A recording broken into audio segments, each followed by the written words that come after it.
at the times listed or as soon thereafter as they may be reached. At such time, all interested parties will be given an opportunity to be heard. And when you hear your name and address, please come up to the podium. Application number 281-26, Ian Morel. Permission to leave shed having side yard of 1.9 feet and rear yard of 1.2 feet instead of required 2 feet each. Patio having side yard of 2.7 feet instead of required 4 feet. And pool patio having side yard of 5 feet instead of required 6 feet. Residence A District, west side of Maryland Street, 331.92 feet south of Montauk Highway, East Islip. How you doing? Your name and address, please, for the record. Ian Morel, 28 Speaking Maryland. to the microphone, please. Ian Morel, 28 Maryland Street, East Islip. And you're here for the shed and the patio? Correct. Yes? Yes. Okay, any questions from the board? No questions. Planning, any comments on this application? No comment. Is there anyone else who would like to be heard in this matter? All right, I'll take a motion, please. Second, all in favor? Aye. Application's granted, thank you. Thank you. Application number 282-26, Todd Blond. Permission to leave driveway having side yard of 1.1 feet instead of required 4 feet. Residence A District, north side of Skipper Drive, 696.82 feet west of Anchorage Drive, West Islip. Good evening, I'm Michael Dunn, the architect for Todd Blond at 256 Orinoco Drive, Brightwaters, New York, 11718. Any questions from the board? Planning, any comments on this? No comment. Is there anyone else who wishes to be heard in this matter?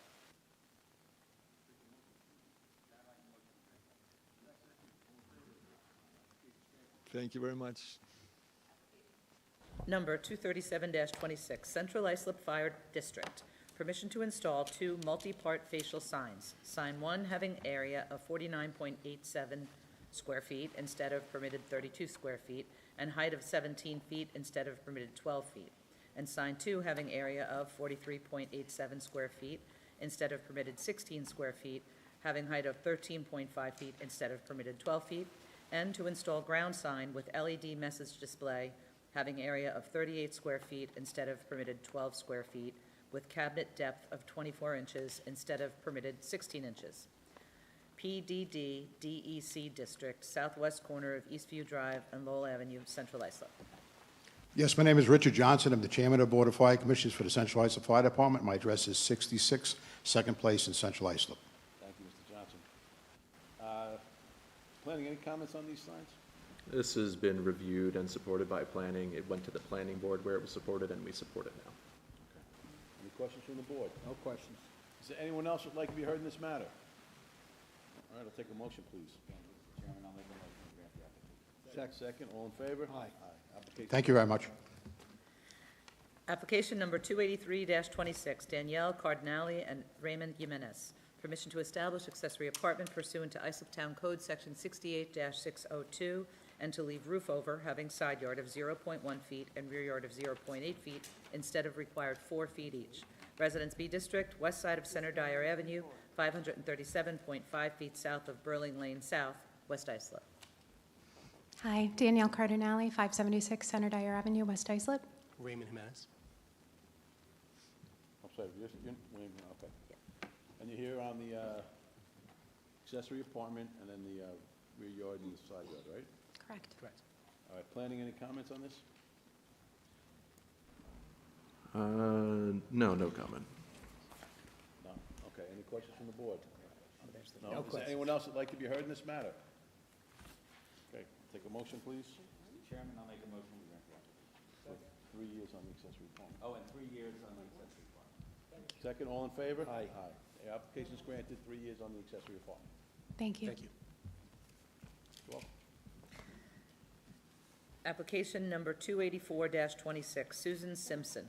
Permission to leave roof line alteration and roofed over porch 9.4 by 17.6, having front yard of 32.5 feet instead of required 40 feet, and driveway having side yard of 0.3 feet instead of required 4 feet. Residence A District, north side of Manhattan Boulevard, 436.57 feet east of Carlton Avenue, Islip Terrace. Name, your name and Oh, address? I'm sorry. Susan Simpson, 11 Manhattan Boulevard, Islip Terrace. Okay, and you're here for the roof line and then the driveway, right?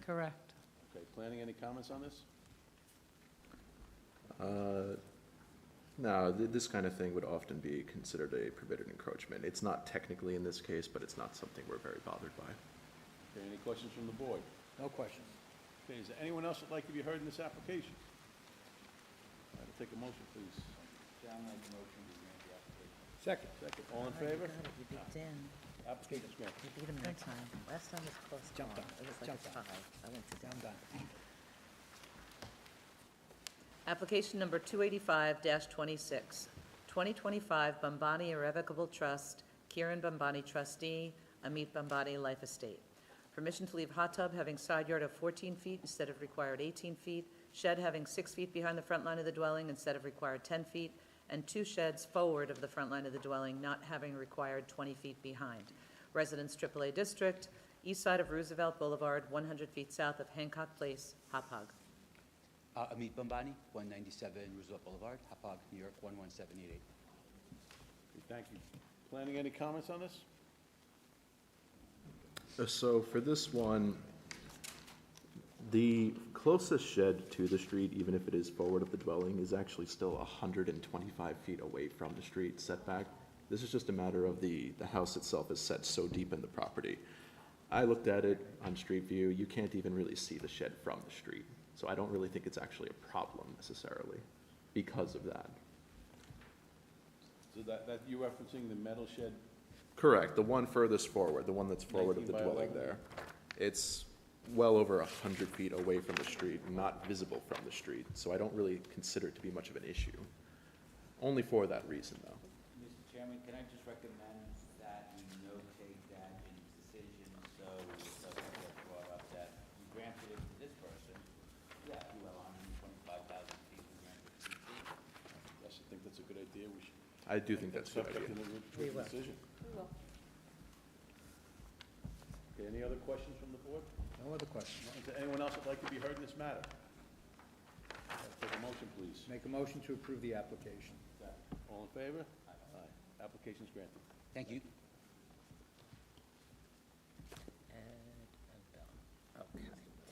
Application number 286-26, Aaron Haas and Angela Raffini. Permission to leave enclosed porch having rear yard of 15.4 feet instead of required 25 feet, and shed having 4 feet behind the front line of the dwelling instead of required 10. Residence B District, north side of Grace Street, 280 feet east of Grundy Avenue, Holbrook. Good evening, Mr. Chairman, members of the board. Roxanne Trella, Dynamic Expediting Services, with offices at 231 Islip Avenue, Islip, New York. We're here tonight to request permission to leave an enclosed porch having a rear yard of 15.4 feet instead of the required 25 feet, and for a small shed. As far as the enclosed porch is concerned, we were able to locate a couple of cases that had either a similar request or the same request that we are having tonight. The first is 573-00. That was for a second-story addition having a 5-foot rear yard instead of the required 25 feet. I believe that a portion of that application was approved at 5 feet, and the second story was approved at 17 feet. We have another case, 291-00. That was a 2-story dwelling that had a rear yard of 5 feet instead of the required 25 feet. That was approved with no conditions. We have another case, 253-94, for an enclosed porch having a rear yard of 19 feet instead of the required 25 feet. And then we do have this property was actually before the board in 1990 under ZBA case number 671-90, where the deck that is underneath the enclosed porch was approved at 14 feet instead of the required 25 feet. However, at that time in 1990, there was a condition imposed on the decision to not enclose the porch. It looks like a previous owner did in fact enclose the porch sometime between 2010 and 2013.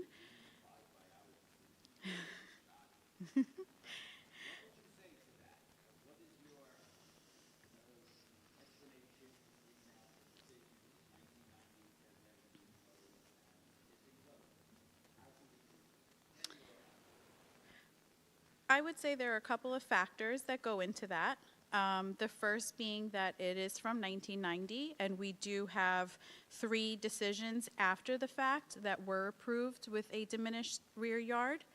I would say the next fact would be that the enclosure was built 20-something years after the decision, and the property owners that currently own the property purchased the property in 2024, unaware of the condition that was placed. And then I would say the biggest factor is the structure itself. It's not enclosed as to what typically happens when you have a condition like this, where it becomes part of the main dwelling. It's a screened-in porch. It's top to floor, just a screen. There's no heat, there's no electricity. I think there's 1 outlet in there. Correct. So it's so much so that it's not enclosed to the fact that it protects them from snow or rain or anything like that. What it does do is it provides protection from like bugs and bees. One of the current owners has a severe allergy to bee stings, and it's one of the reasons that they decided to purchase the house, because they loved this screened-in porch. So they were not aware of the condition. This structure was built right above the deck. Actually, it was a little bit into the deck, where the deck was approved at 14. We're asking for 15.4. And we're talking about a couple of years later.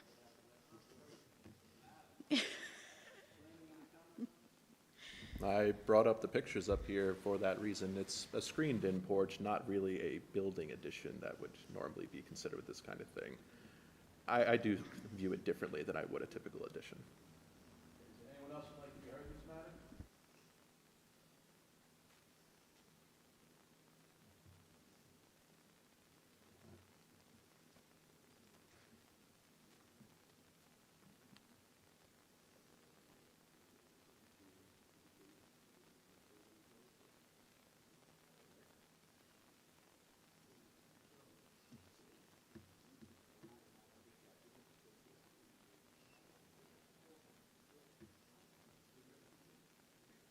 I think I did. Does anyone else want to be heard in this matter? I think the answer is no. I'll take a motion. All right, I'll make a motion to approve the application, but on the condition that the porch not be further enclosed and remain screened. Second. All in favor? Aye. Application is granted. Thank you. Thank you. Have a good night. And now they'll violate that. Yes. My mic was on. Get the flag.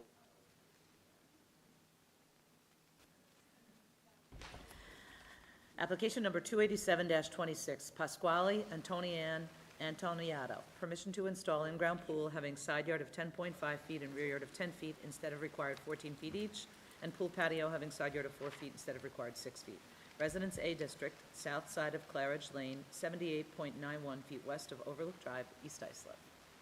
Good evening, Chairman, members of the board. Diana Lispisa with Moreno Expediting Services, P.O. Box 39, Bethpage, New York 11714.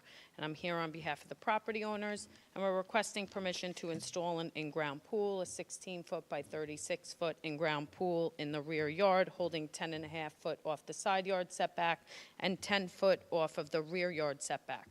The 10 foot off of the rear yard setback is to the waterfall feature.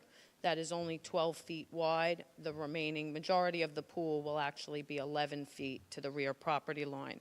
And then we're also seeking permission to construct a patio around the pool. It's just going to be a basic 4-foot walk around the pool. And that setback off the side yard, we're requesting 2-foot setback relief.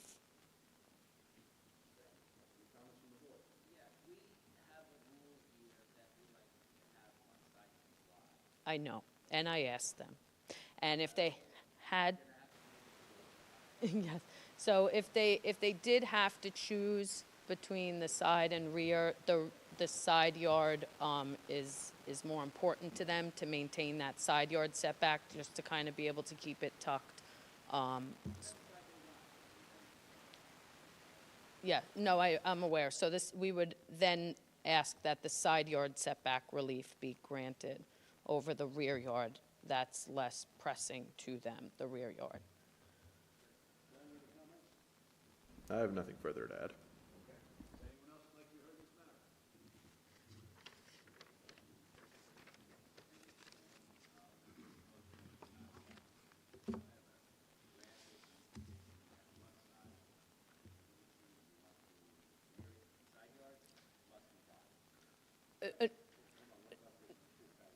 No, the side yard is what they want the relaxation for, correct?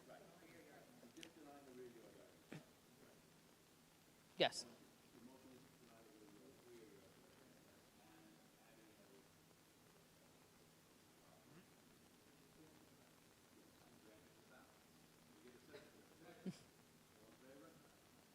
Thank you.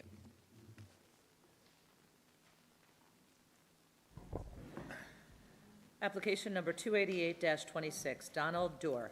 Permission to use dwelling for two-family, family use only pursuant to Islip Town Code Section 68-419.1, to leave one-story addition, 24.5 by 27.3, having side yard of 14.3 feet instead of required 18 feet, and driveway having side yard of 2 feet instead of required 4 feet. Residence AA District, east side of Sycamore Avenue, 251.84 feet south of Cloverdale Drive, Oakdale. Good evening, Christine from Accurate Expediting, 286A Belmont Avenue, West Babylon, New York. Okay. Planning, any comments on this? I'm sorry, expecting her to make a statement. This one does seem to be keeping in the character of the neighborhood. The board's granted in the past 14 feet, they've granted 15 feet for side yards. It doesn't seem like it should be that big of a deal in this area. Okay. Any questions from the board? Yeah, we just got to get No testimony questions. on the two-family family. So. Yeah, and the two-family, who do we have on the two-family family? We've got, Excuse me? you're asking for a two-family family use? Yes. only, right? So who do you have, you want to tell us about the members of the family? The husband, the wife, divorced, and a son. The husband, the wife, and the divorce? Son, yes. What was between the wife and the son? Yes, she did say something. Husband, Divorced. wife, divorced, and a son. Oh, I thought you said the horse. Not a horse, no, no, no. Son. What were you doing today?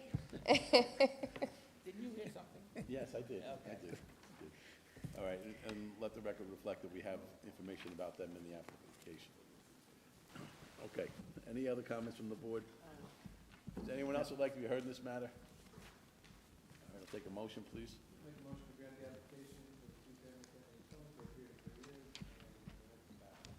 Second. Thank you. All in favor? Aye. Thank you. No horses.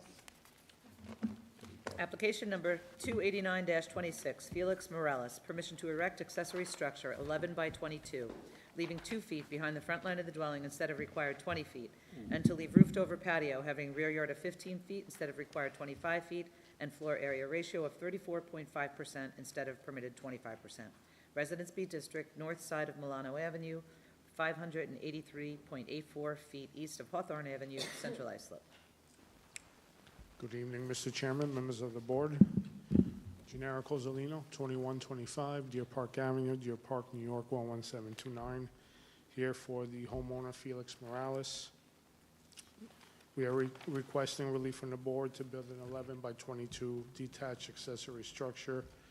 The proposed addition requires a variance for distance from the front house line, where we're asking 2 feet. We would request to amend the call to 15 feet. From permitted 20 feet, a difference of only 5 feet. So you're saying leaving 15 feet behind instead of 20? Correct. Okay. Are the dimensions staying the same? Dimensions are the same, correct. And then balance of the application, any other adjustments? Unfortunately not. Variance to maintain 11 by 20 rear roof over, built approximately 1989 by the previous owners, with a rear yard setback of 15 feet instead of permitted 25 feet, a difference of 10 feet, and an FAR of 34.5% instead of 25%, a difference of 9.5%. Can you tell us if there's precedent of nature and character of the area? There is, One second. go ahead. So we can compare the 15 instead of 25 and 34.5. What do we got? There is no precedence as far as FAR. I'm not sure if, I understand.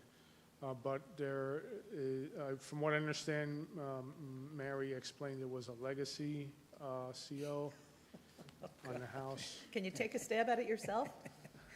No? Yeah, you want Mary to do it? There we go, Mary. I really didn't understand that it was CO'd at that, What is it CO'd at? second. Was it CO'd at 34.5? You should get hired, Mike. No, that's with the roof over, so it wasn't.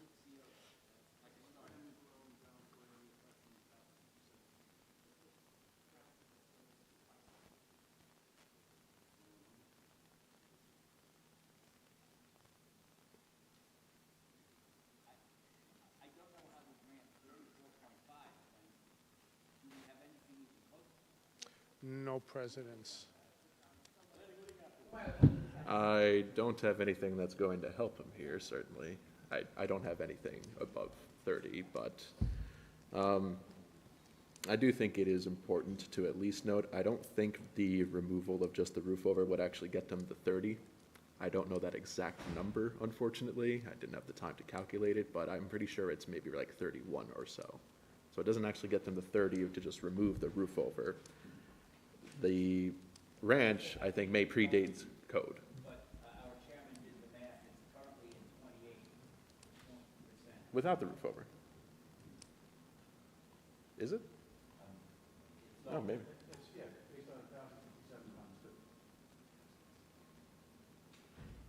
That is not the square footage that's in the calculations here, so I guess maybe there was some other addition, although I didn't believe so.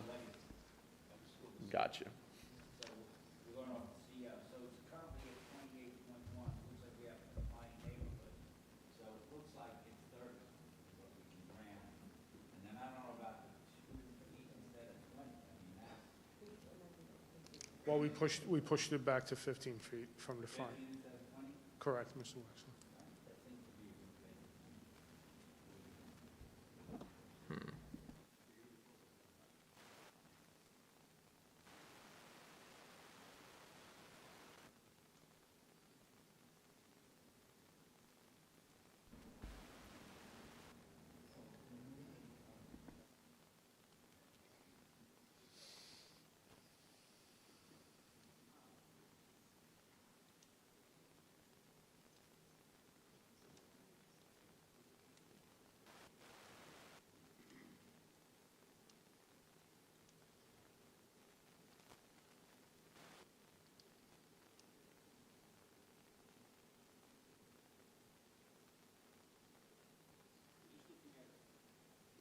The plot plan?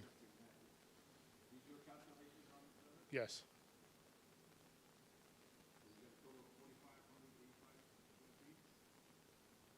Correct. That's with the roof over. What is the proposed one-story structure that adds to the FAR? There's a side, The I'm sorry, detached there's a s- structure does not contribute, no. It No. does not. there's a side cantilever on the second floor. That's why the second floor is larger. Okay. Yeah, just to clarify for the board, the accessory structure is written into the gross floor area calc there, although it's not included in the total that he's calculating for the FAR. So the 242 there is not part of that 2,585 or 34.5%.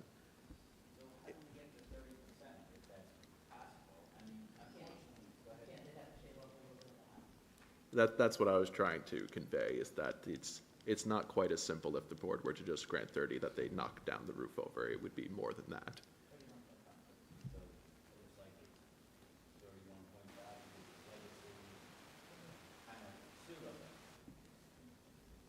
It wouldn't be legacy, I don't think it predated code. So it was kind of legacy. They built it, but they held it for after nobody bought it. The house was CO in 1974, FAR was adopted in 87. Oh, well, that's something we did. No.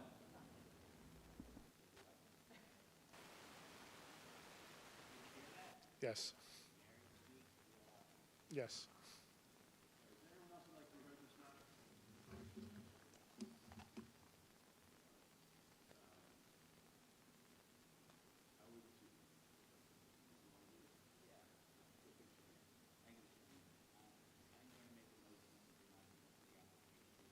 Well, first of all, it's an amendment, 15 feet instead of 20, and the amendment, I think that's okay. And you grant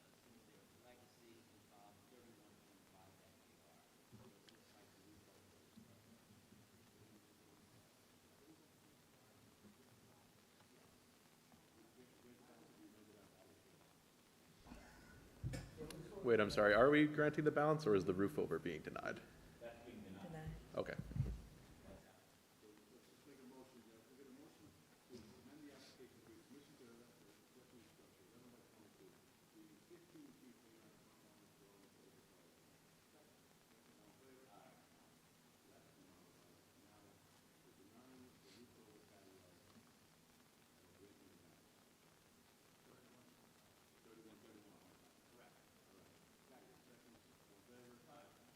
Thank you very much.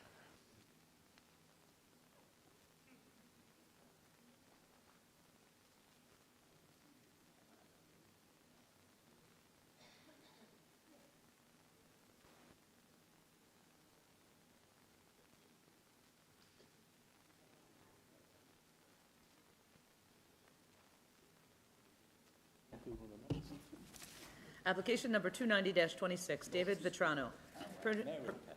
Permission to leave, two-story addition, 15.2 by 25.3, having front yard of 14.7 feet instead of required 25 feet.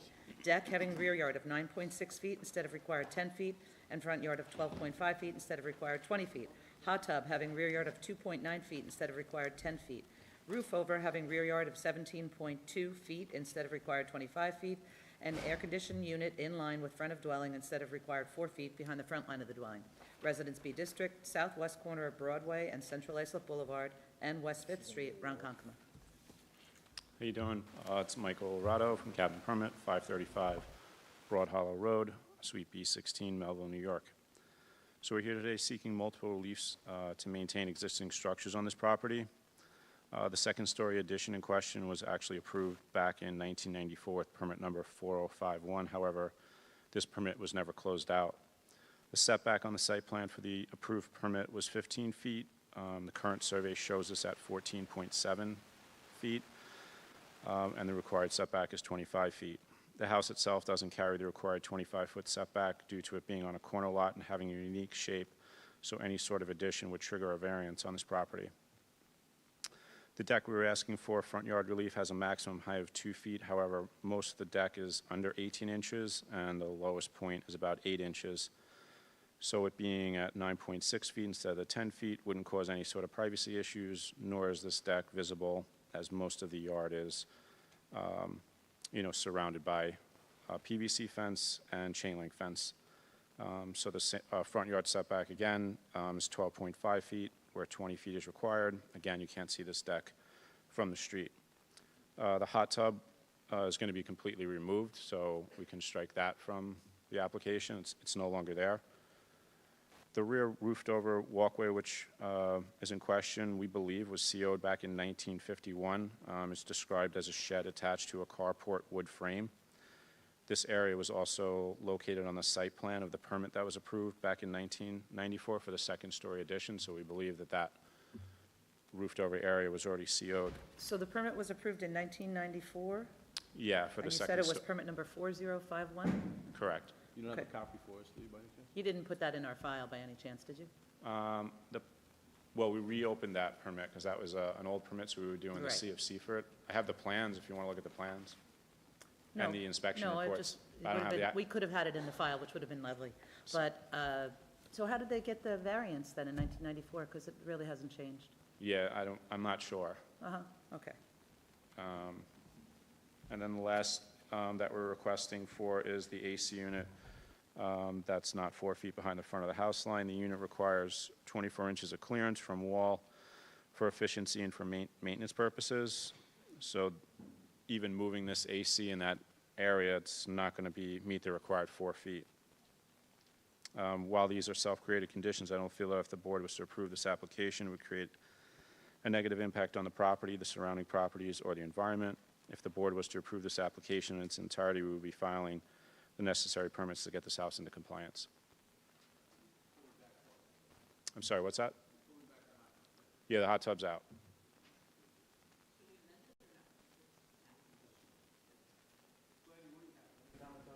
I have several comments on this. To start with, I guess I just want to try and clarify something here. There was a permit issued in 1994.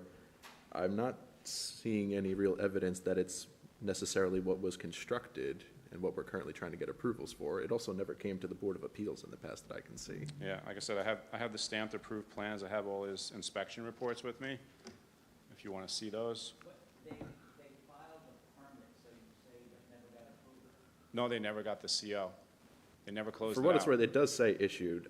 I don't want to muddy the waters here too much because I'm actually in support of the application, but it's a bit of a weird one because I don't really see what he's referring to even on our files here, so. I can get into why I support it though, if we want to just go to there. At the end of the day, you don't see major problems with The only issue I had with it was the hot tub, which he's already removed. Is there anyone else who'd like to be heard in this matter?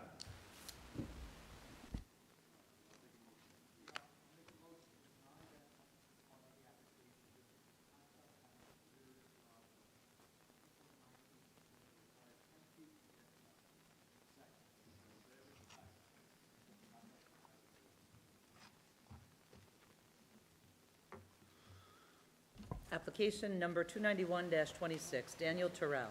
Permission to leave additions to detached garage having side yard of 5 feet instead of required 10 feet, and 4-foot fence and driveway site distance triangle exceeding permitted height of 3 feet. Residence A District, west side of Ocean Avenue, 100 feet north of Stewart Street, Bay Shore. All right, so this one's seeking relief to, oh, sorry, I didn't know, it's Michael Arado, Captain Permit, 535 Broad Hollow Road, Suite B16, Melville, New York. So we're here today seeking relief from the board to keep a 4.7 by 13 storage addition to the back of the garage that has a 5-foot step back instead of the required 10. This addition was built following the same foundation setback as the garage, which was CO'd back in 1965. Our client advised us that he purchased this property with this addition on it back sometime around 2000, and as far as we know, it has been there without incident. The second relief we are seeking from the board is a 4-foot chain link fence that is in the driveway, that is in the driveway site triangle. This fence does not cause any line of sight issue for vehicles or pedestrians traveling up or down Ocean Avenue. We provided the board with multiple pictures of this fencing, and I observed a few houses with estate-style fencing and 2 rail-style fencing in this area, so a see-through fence is not out of character for this neighborhood. While the condition was self-created, we don't feel that if the board was to approve this application, it would create a negative impact on the property or the environment.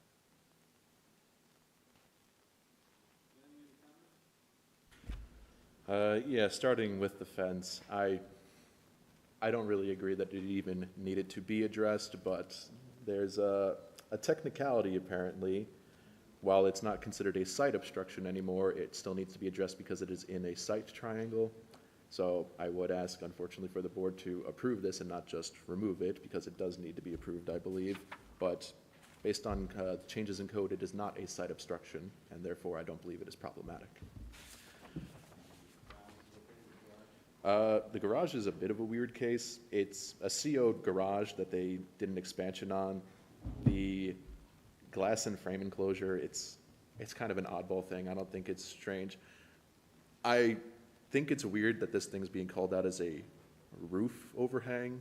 I only saw it in the one picture. Unfortunately, I didn't get a lot of good pictures on that, but it shares the same roof line with the garage, right? Yes, I have pictures of it if you guys want me to give it to you.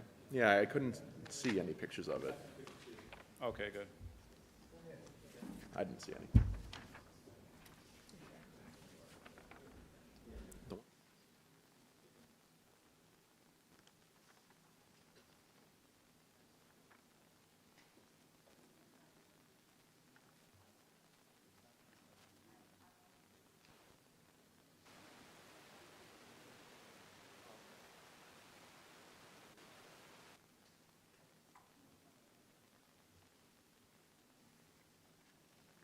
They passed them.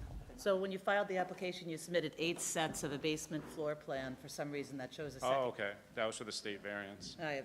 Oh, okay, but it shows it shows a kitchen in the basement. Oh, okay, yeah, that was all removed. I don't know how these got to you. Sorry about that. The other file didn't have the permit. This file had a second kitchen in the house.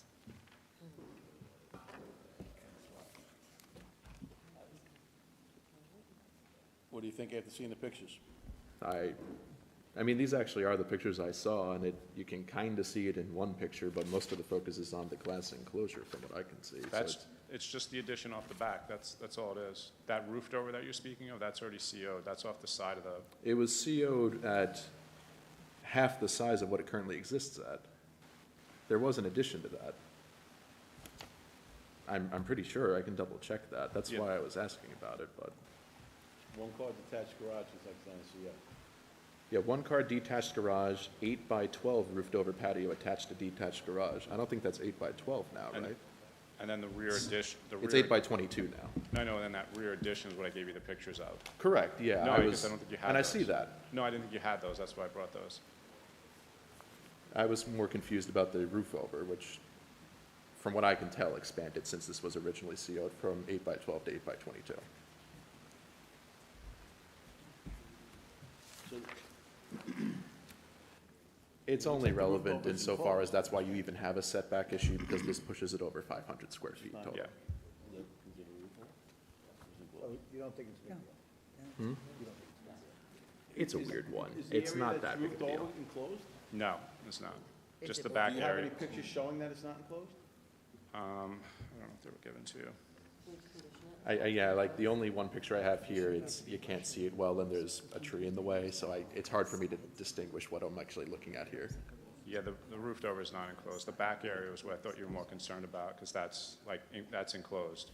And that's the 5 foot It's kind of like a weird attached shed. That's the 5 foot setback that was in Yeah. question. That's why I took more of more of those pictures, because that's actually enclosed. Yeah, that's why I gave more of those, Again, the only reason why you're even here at all, is because of the square footage. correct, otherwise I would only need it 4. Yeah.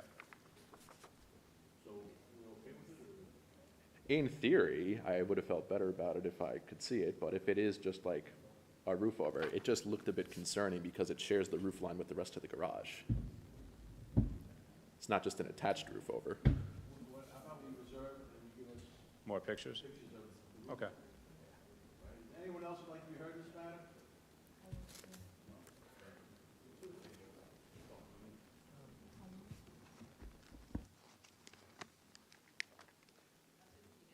I'll have them to you tomorrow.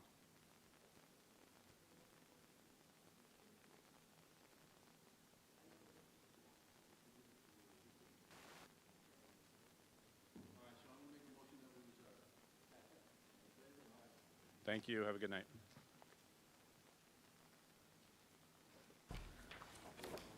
Application number 292-26, Dara and James Golden. Permission to leave hot tub having side yard of 6.9 feet instead of required 10 feet. Pool patio having side yard of 4.5 feet instead of required 6 feet. Roofed over patio, 14 by 32, resulting in floor area ratio of 34.9% instead of permitted 25%. And driveway having side yard of 0.5 feet instead of required 4 feet. Residence B District, 278 Cluster, west side of Flint Ridge Drive, 475 feet north of Singingwood Drive, Holbrook.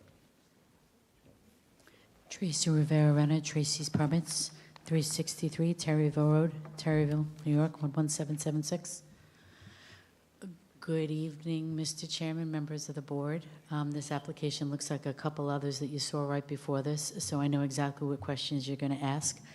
The house, as it's, let's first go over the call of the calendar, right, which is, I'm sorry, bear with me.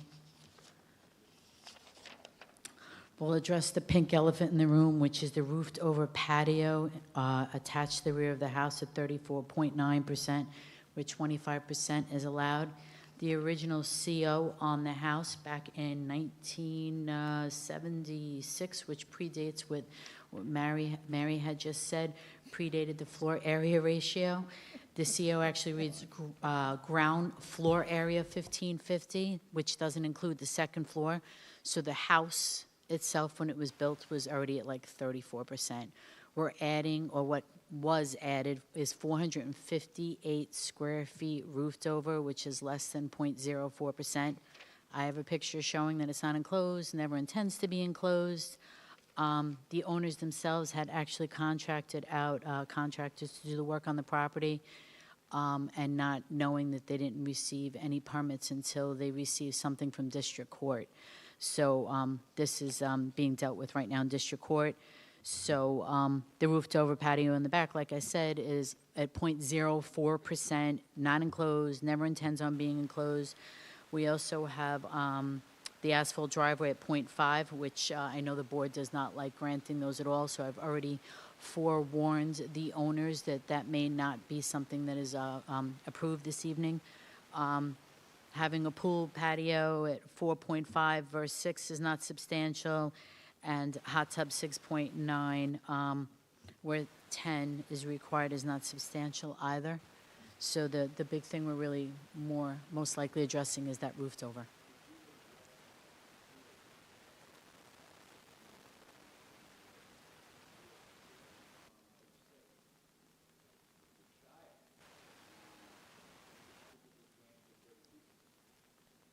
Oh, well, yeah, well, if the applicant was granted 32%, those numbers have to be off because if the house alone is at 3,000 square feet and the lot is 9975. So numbers don't lie. Not that I'm not disrespecting, Mr. Shire, but I mean, the numbers are what the numbers are. I have a survey from 1976, shows two-story house with ground floor area at over 1,500.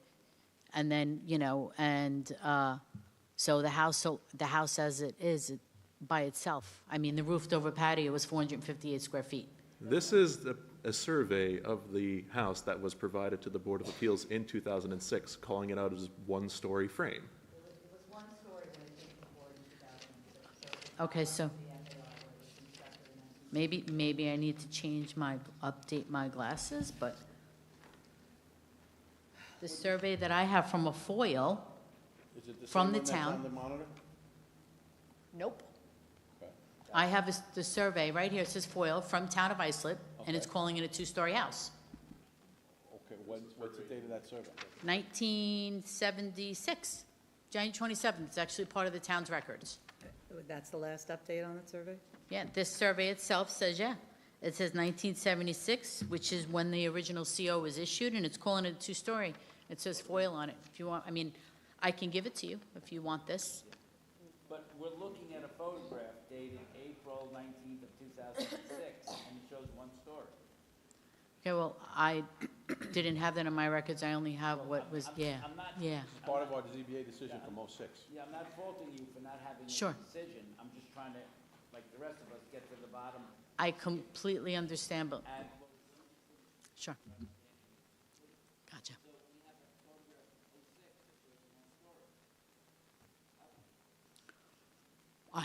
I wish I could. I have a survey that shows two-story, that says two-story, that came from the town. 76, exactly. So 76, and that matched the survey from 76. I got you.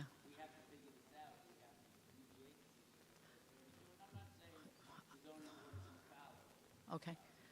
Okay, so even if we take that into consideration, it's a 458 square foot roofed over. It's 0.04%. But even then, how could the numbers have been 32 to 34 when all that's been added is 458 square feet?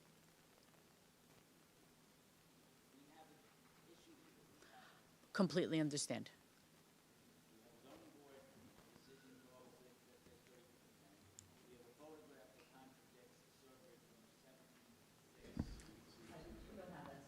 Yeah, no, I'll give you all of that. If you were going to FOIL the building department records, That's what I have. So, yeah, did so you I'm going get to. the CO? That Yeah, cites- I got the That cites our CO. 2006 decision? Yes. So sorry. So the CO would cite the 2006 zoning board decision. The original CO on the property says 19. That's not what I asked. The current Okay. CO would cite the 2006 decision. The current CO, there says something about ZBA, but when it says ZBA, it says for a 500-gallon underground tank. And that was in, 08 and then 06. Mr. Chairman, I think we need to examine this and figure out what's going on. Says the second Yeah, floor addition I'm not- added in yeah. 2006. You can't make this up. Can anybody? Planning, is there anything else you? If I'm being honest, I think it's rather straightforward. It does look like it was a one-story.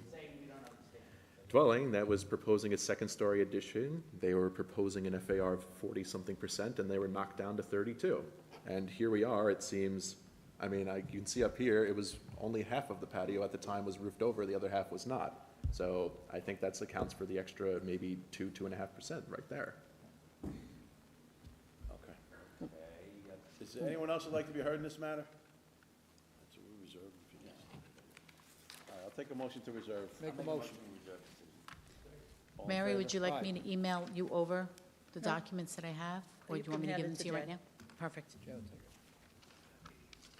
Let me just get pictures. Jay looks tired. Jay looks tired. Nobody's more tired than me. My mother's wearing me out.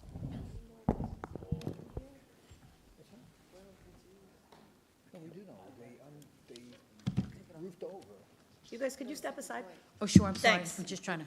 Application Yep, I'm number not trying to hold you up. 293-26, Toro University. Permission to install 2 institutional facial signs having an area of 121.78 square feet instead of permitted 32 square feet and 16 square feet, and having height of 28 feet and 40.83 feet instead of permitted 12 feet each. 2 institutional facial signs having an area of 87.51 square feet instead of permitted 32 square feet and 16 square feet, and having height of 33.42 feet instead of permitted 12 feet each, and to install 2 institutional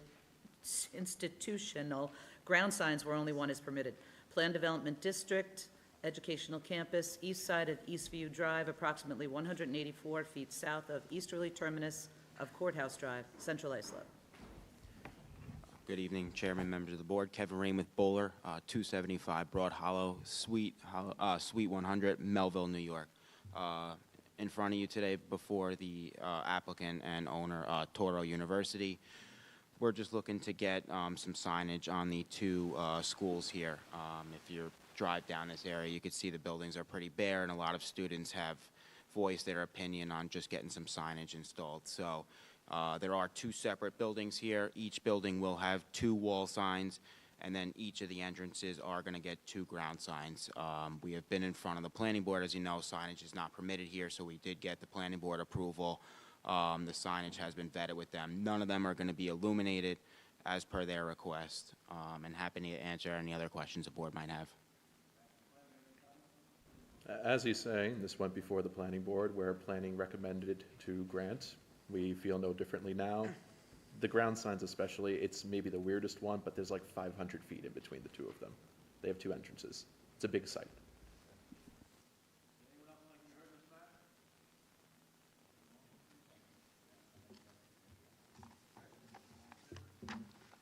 Thank you. Have a good night.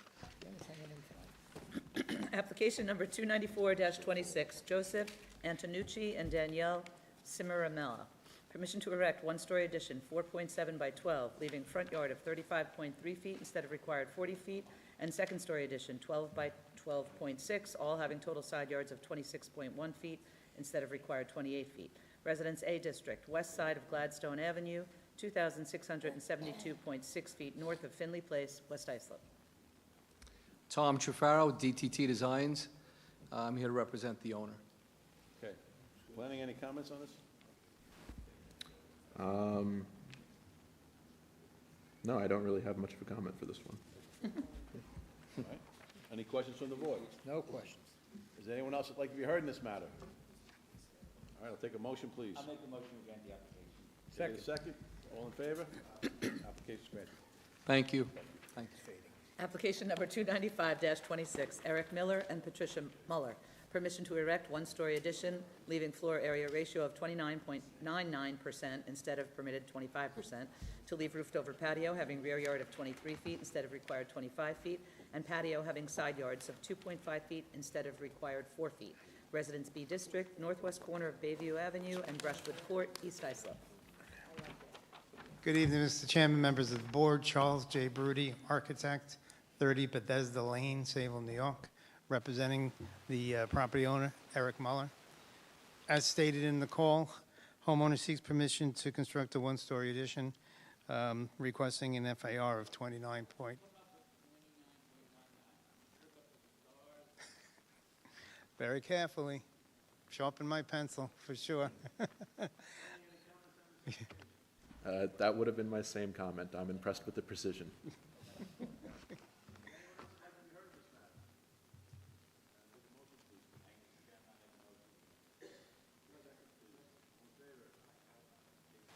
Thank you very much. Have a good night. Application number 296-26, Luke and Rebecca Rousel, permission to leave deck having rear yard of 0.5 feet instead of required 4 feet, pool patio having rear yard of 3 feet instead of required 6 feet, and rear yard landscaping of 16% instead of required 40%. Residence B District, northeast corner of Union Avenue and Raymond Street, Islip. Good evening, Mr. Chairman, members of the board. Thomas Bloor, the architect for the project, 60 Carlton Avenue, Suite 202, Islip Terrace, New York, 11752.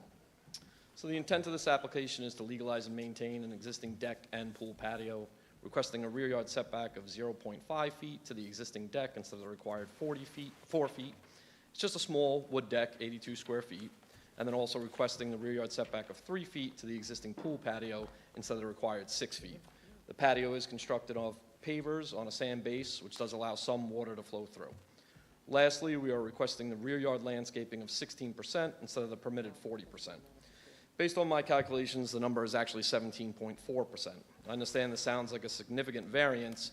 However, the home has a large amount of grass behind the rear wall of the home. The entire area equals 49.2%. If you take a look at my highlighted drawing, the yellow area is not included in the calculation solely due to the positioning of the home.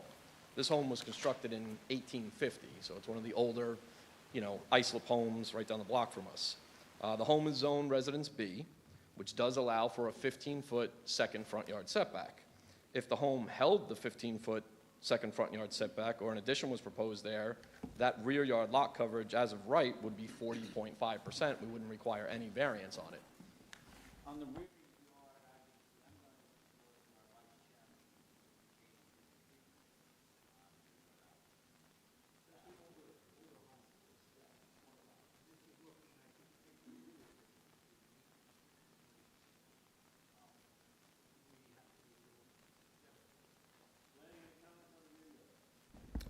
I would actually take his side on this one. I think the corner lots are unfairly penalized for this kind of thing. And yeah, he did the calculation here.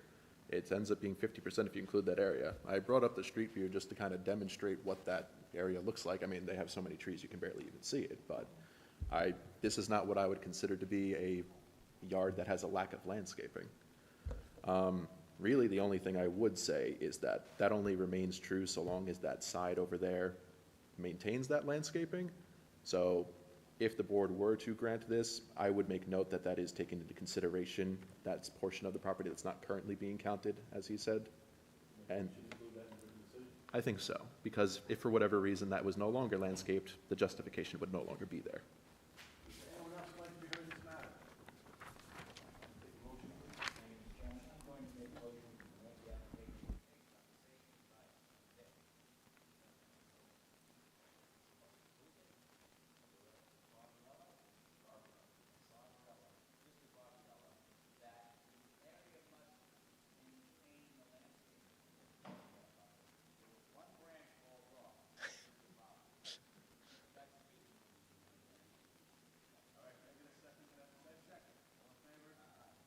Thank you.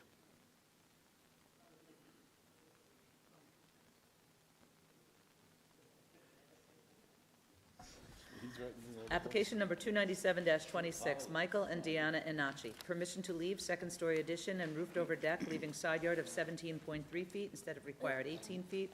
Total side yards of 35.4 feet instead of required 36 feet, resulting in floor area ratio of 26.4% instead of permitted 25%, and to reconstruct driveway, leaving front yard occupancy of 54% instead of permitted 40%. Residence AA District, south side of Roxbury Court, 624.52 feet east of Ocean View Avenue, Oakdale. Good evening, Mr. Chairman, members of the board. Thomas Bloor, the architect for the project, 60 Carlton Avenue, Suite 202, Islip Terrace, New York, 11752. So yes, the intent of this application is to leave a second-story addition and roofed-over deck currently under construction, as well as to reconstruct the driveway in kind. We're requesting a side yard setback of 17.3 feet to the existing second-story addition and roofed-over deck instead of the required 18 feet. Total side yards, 35.4 instead of required 36. FAR, 26.4 instead of the permitted 25%. Lastly, we're requesting to leave that front yard occupancy of 54% for the reconstructed driveway instead of the permitted 40%. The driveway was simply a direct replacement of an existing paver driveway, which to my knowledge existed since 2004 as pavers, all the way back to 1994 as an asphalt driveway. It may have existed prior to 94, however, I could only obtain aerial photography back to 1994, which I just provided to the board. The code for the front yard lot coverage was enacted in December 12th of 2006.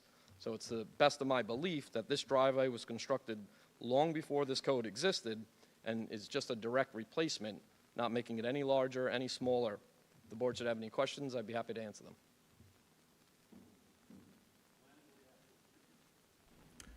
So I did not quite have the time to look into that myself as far as if it predated or not, although after consulting with other staff, it would seem to be the case that yes, 2006 would be when front yard occupancy was introduced in the code. So I believe they are here because it's a replacement. Technically, it's counted as new, but if they're doing an in-kind replacement, I think that would fit the spirit of what. Nick, have you seen the 2001 area? Yes, I'm looking at that. It shows the same driveway. Yes.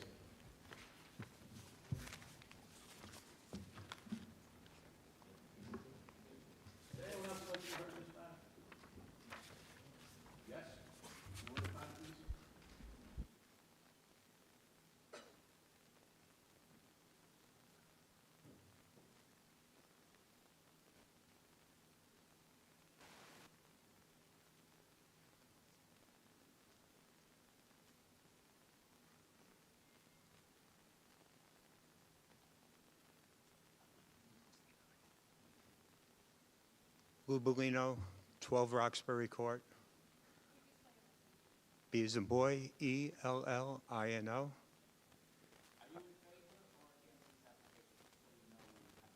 I'm against. The driveway is not the original. Right. That's not what is there now. It's been squared off, and it's been added significantly on both the east and west sides.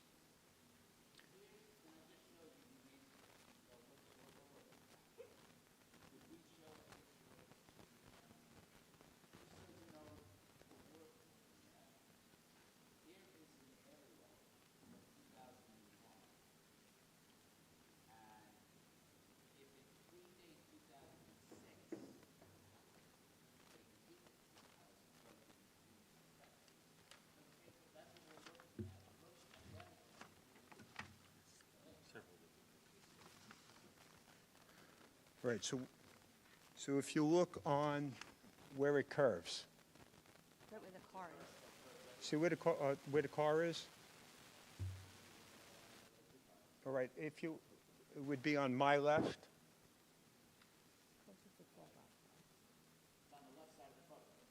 Yes. That comes straight back with the property line, all the way up to the corner of the house.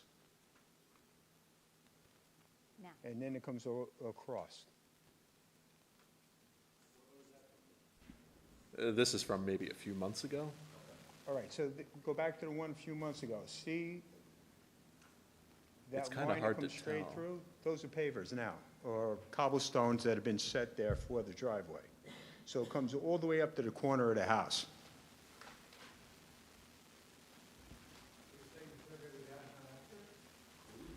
I'm saying the picture, that aerial right now is different than what you have here in the picture. It's tough to tell. Maybe you want to draw. Well, I mean, aside from the driveway, do you have any opposition? Well, what it is with the driveway is that there's one sewer down in the corner. All the water west of me comes down to one sewer. This driveway, the house is high, so all of that water is going to push off. So it's going to flood. We have a big enough flooding problem down there already. It's just going to push more water there. if it's permeable, great. You know, there was pavers there before it got torn up and this got set in. So before it was, it was the curve, right, it was curved. See, that's what's there now. See how it goes all the way back? You say that's not the setup that it was in 2001? No, right, it's curved. It's. Oh, I see. Curve. Right, and it's 2 cars wide now opposed to, you know, a car before. And the same thing happened on the other side. And then across the top, that got widened also. So there's a lot more surface area than what's being shown. And the concern is just the amount of water. You know, if it's permeable and it can absorb the water, I've had no problem with it. I'm just concerned, and it's going to be at the bottom of his driveway anyway, so it's. There is none. Well, there's sewer. The sewer is on the east corner by the driveway side. Yeah, keep going right there by that bush. Yeah, right there. It's a drain, yeah, yeah. We don't have sewers yet.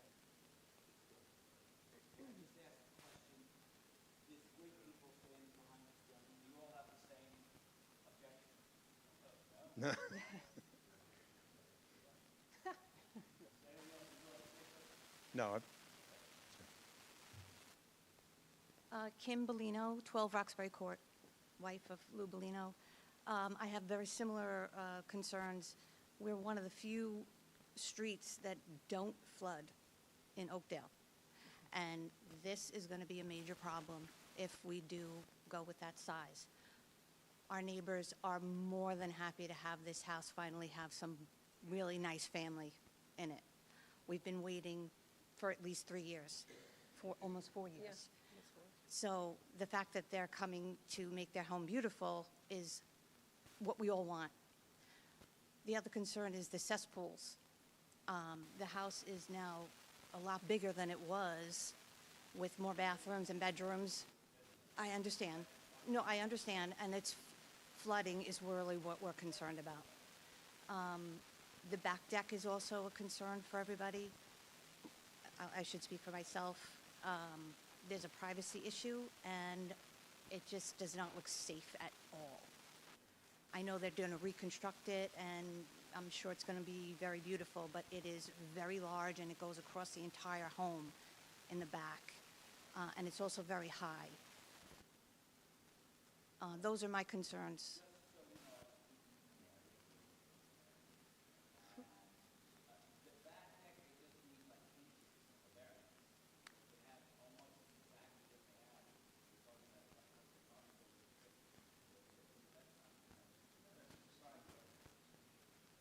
Okay, thank you.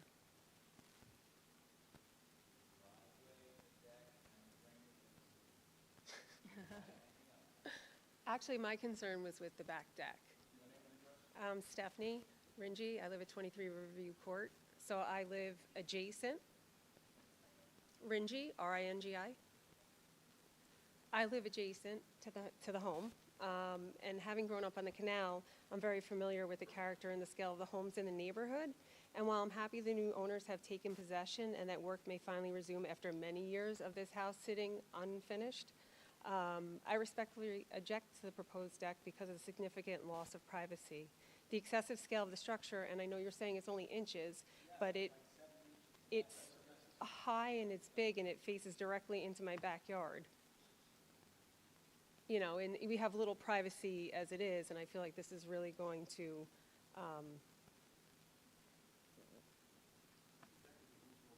yeah. No, it's a roofed over deck that you can go out on. There's sliders to go out onto it. Yeah. I don't know, the feet. About 15 feet, or like maybe between So it's 12 a feet, I'm sorry. Sorry. Oh, Sure. yeah.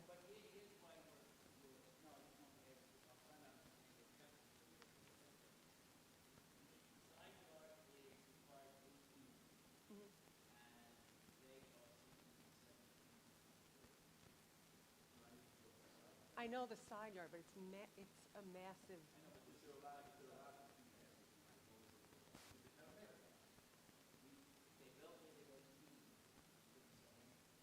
Okay. And there's no safety issues with it having been constructed prior? No, that happens 80% of the time. And then as we get freaking Okay.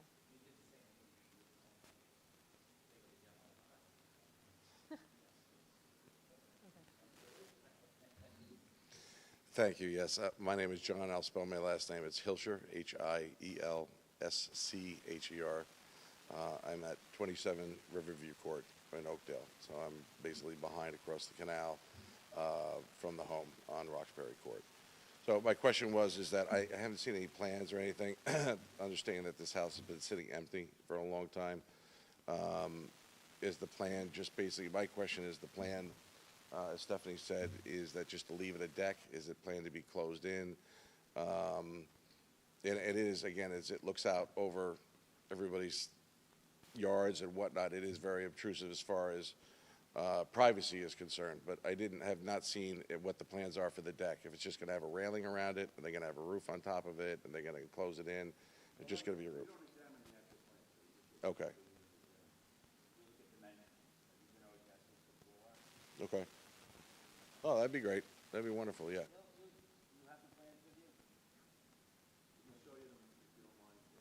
Oh, that'd be fantastic. Thank you. I don't know who these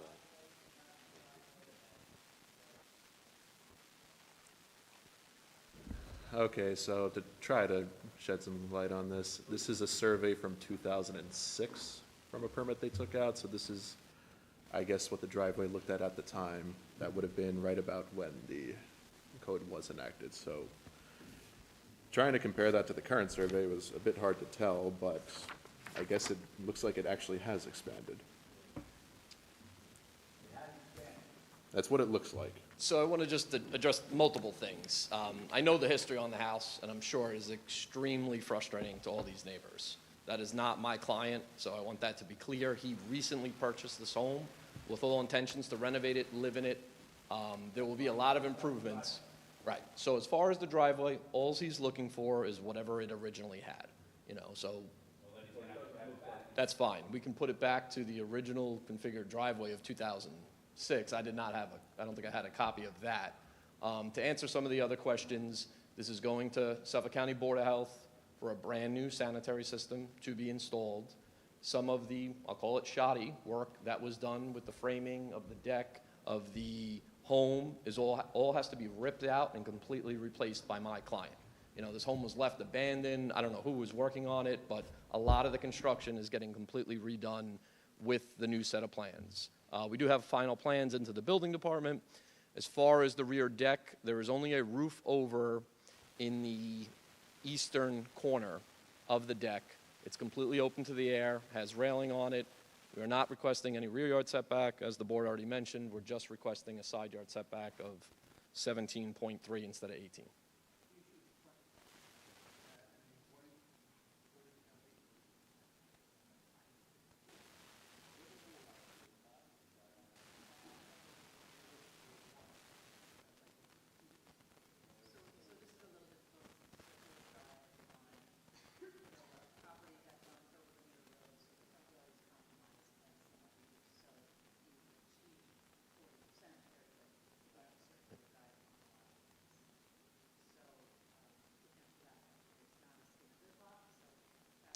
Yeah, I can surely calculate that by tomorrow.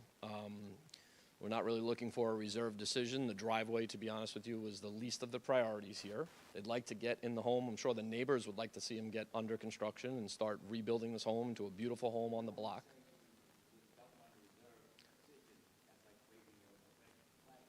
Understand, but they're expecting another child. It's going to take a long time to build this house and finish it.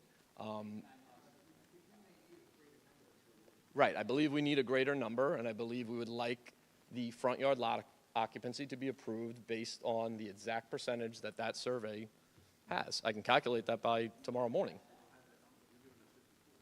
I know. have to calculate it. I think he's requesting it be granted to match that. I don't know if that's something the board's actually comfortable with. He was not providing a number right now, but.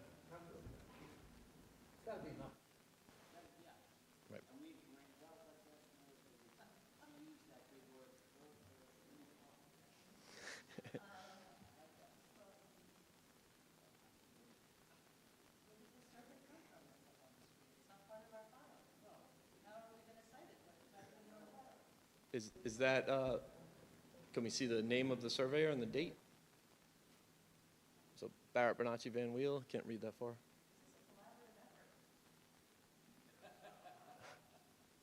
What is the date on that survey? It's original 66, that's not the date of the survey, though. Update in 2008. Update survey 9/1/2006? Actually, I can't tell if that's a 6 or an 8. Yeah, 9/1/2006. I'm just thinking to planning board applications where they grant them as per the originally approved site plan approval.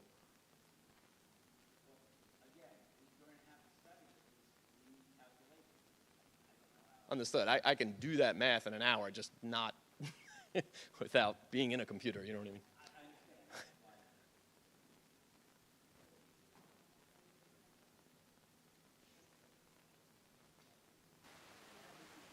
You could do that math in an hour without it being in your office? No, I mean, if we put it Get on back to second my office call, and do it. We can call you back at the end of the night. Would you have time to do that or not? Yeah, I could head back to the office now if I have a copy of that survey.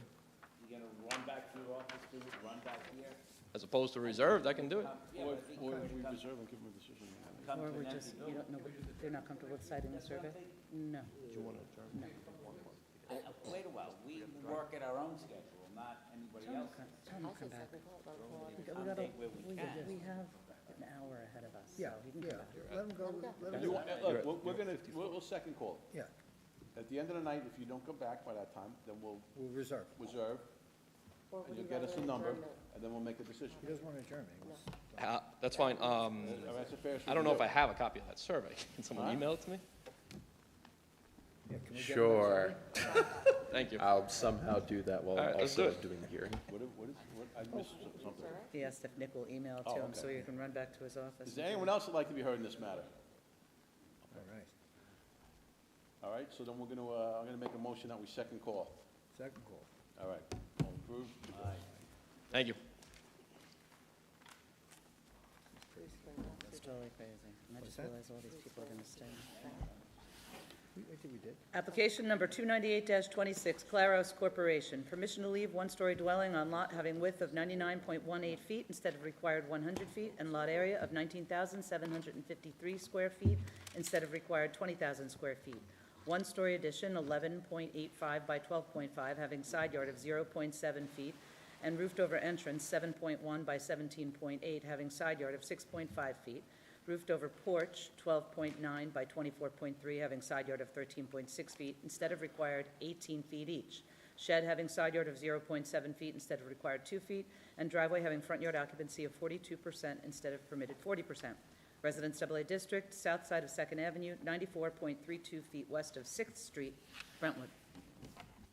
Good evening. My name is Salim Abraham. I reside at 3663 Findlay Lane, Bethpage, New York 11714. Good evening. I'm here for the application. I know there's a lot of stuff going on in this property. We try our best to alleviate those concerns prior of the board meeting tonight. So the driveway area, we are asking for 42%. Usually that number was, by experience, that we receive all the time, and my part, 42% for the front yard occupancy for the driveway.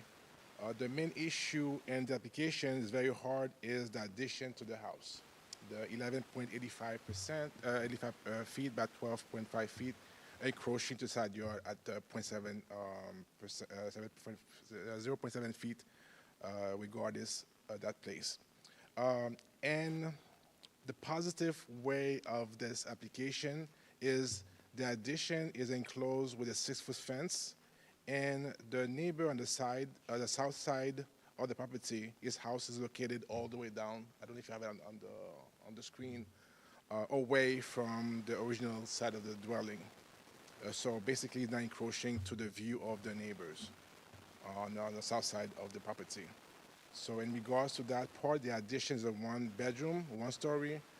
The reason the addition was constructed was because the owner has a handicapped teenager, and the bedroom was closer to the front entrance instead of having the teenager all the way driving, roll it all the way back to the house and be more comfortable into it. So the addition is basically 1 bedroom, small piece bedroom in that space.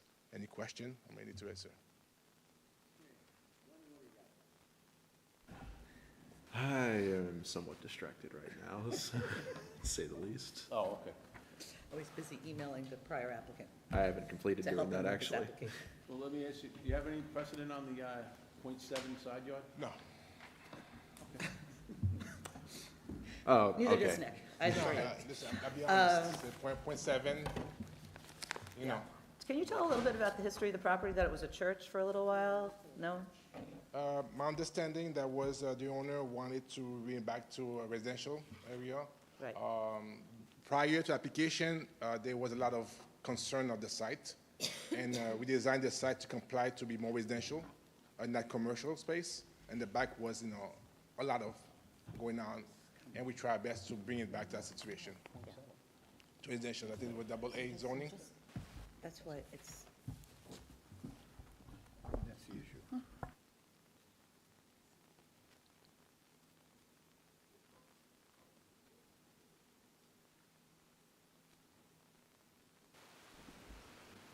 Okay, I'm back.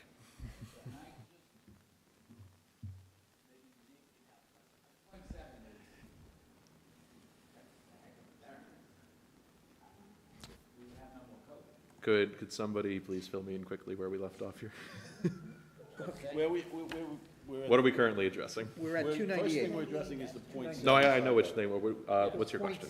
The .7 side yard. Point 7, You okay. don't have any precedent for .7 set of- Only the existing property, which was actually addressed by the Zoning Board of Appeals in the past, in 1992. A side yard of .51 was approved by the ZBA, What? .51? .51, Yeah. .51. which seems to be for this exact little jut out at the top there. It matches. Certificate of compliance was issued but never closed out. That was for, at the time, a church. So this was approved by the Board of Appeals in 1992, in fact.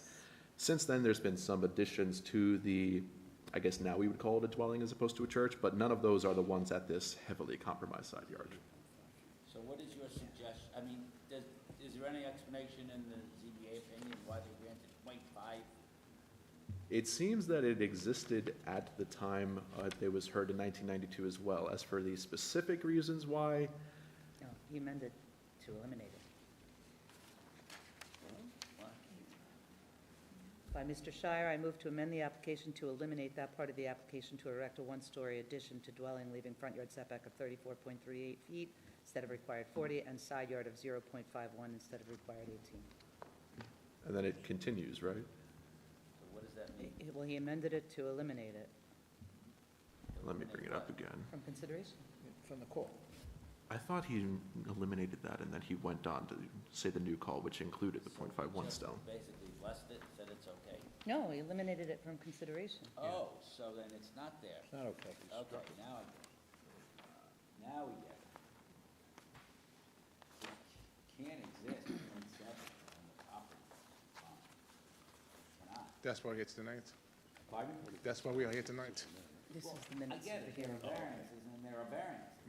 This is a variance. I mean, it's like a 98% relaxation. When we go to ZBA school, they say that's significant. I understand. I don't know how we make it insignificant. He indicates he understands. I think they have to square it off from where it was, the rest of the house, which holds what, 13.6? Can I jump in again here? So I'm confused. I'm reading here from Mr. Shire, I move to eliminate that part of the application requesting permission to erect a 1-story addition. It's the same exact thing what Mary said. Yep.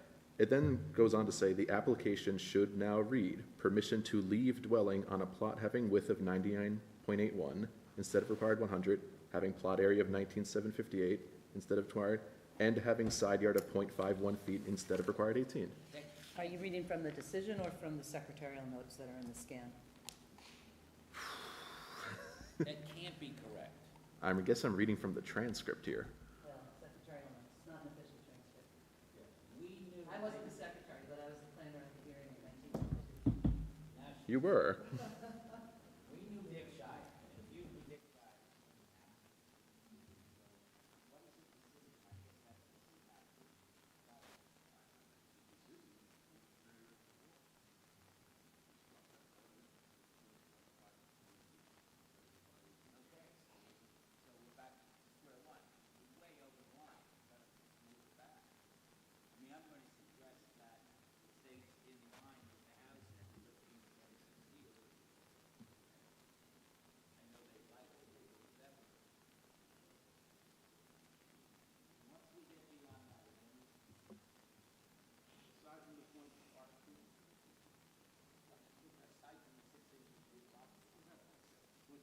The 0.7, yeah.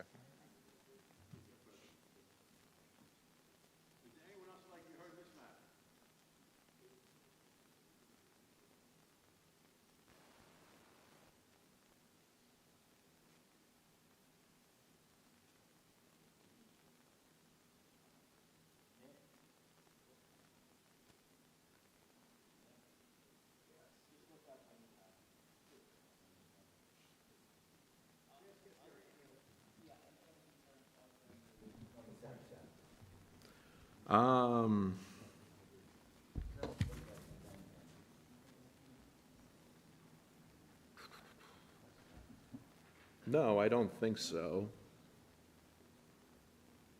No, not that I can now tell. I guess, I don't know who, but my suggestion is that we grant all except for that portion of the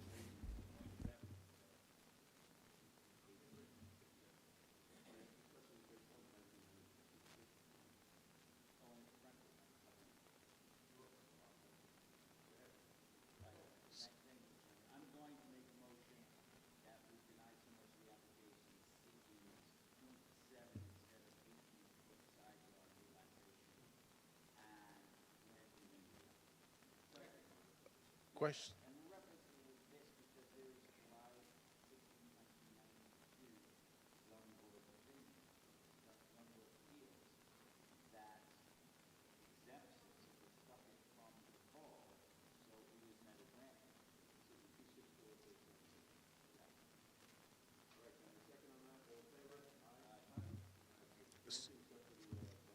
Yes, okay, so the side yard is 13.6, aligned with the house, basically. Okay. Okay. Because the thing is, the reason why is the house is angled, so that's why I make sure that, we cover. You just align to that. Okay. All right. Thank you. Have a nice evening.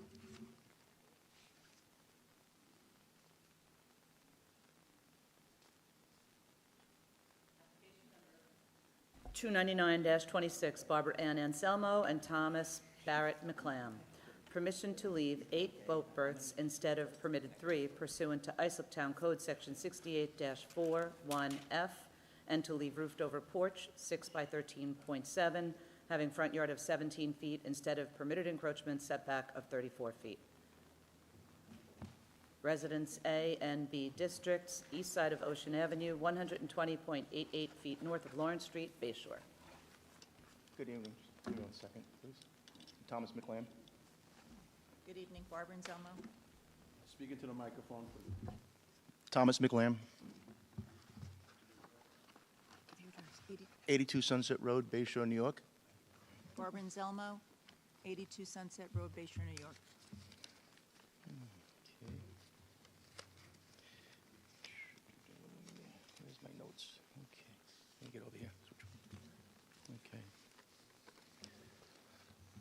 At the end of this too, I've always seemed to have a problem with this, with the Islip Town saying I didn't have permits or C of Os and everything, so I brought copies of everything the town said I didn't have. So I'll leave them with you so they could put them in the file. Yep, okay. I'm here to establish pre-existing non-conforming use of 97 Ocean Avenue, Bay Shore for pre-existing boat slips. That's not what the call of the calendar reads. Oh, was it? Okay. Where's the calendar? They've been there. It was for a non-conforming use, pre-existing. That's what we've been arguing for the last 5 months.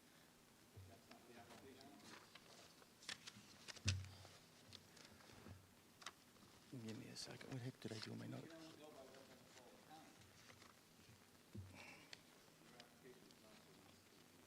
For what?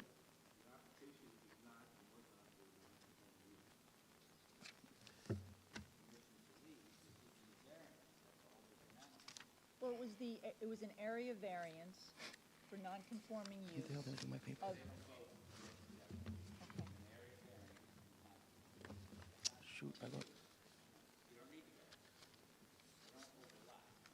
Well, then honestly, we've been going around and around for about 5 months between the planning board, between this, that, and the other thing, and this is what we were told we were supposed to apply for.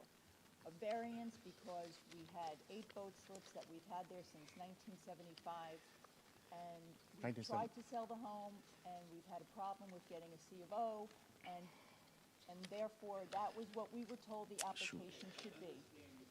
Yeah, a little bit.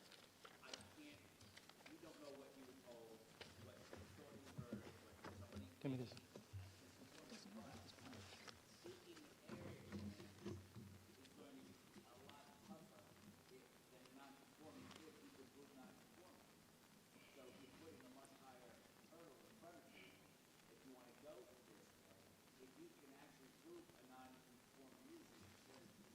Which we can. It's yeah. been there since '56. Right. So what's the remedy? To refile for a non-conforming use? Okay. Well, we did. We actually have a letter from the No, town saying to do this. Well, the town ISO told us to do this.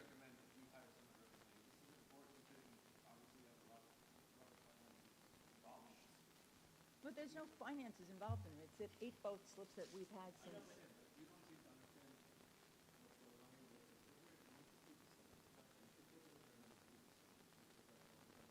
Well, if we take an adjournment, are we able to amend our application for it to be a non-conforming use at that point? That's what I'm saying. So we don't have to lose this. We can ask for an adjournment, we can refile and have a non-conforming use where we.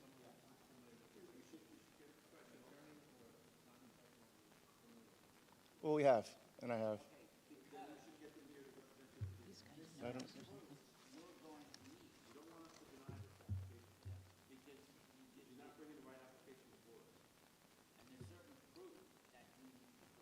We do have the proofs. The I know commission already facts, yes. approved it in No, 16. no, stop. Okay. I understand what you're saying.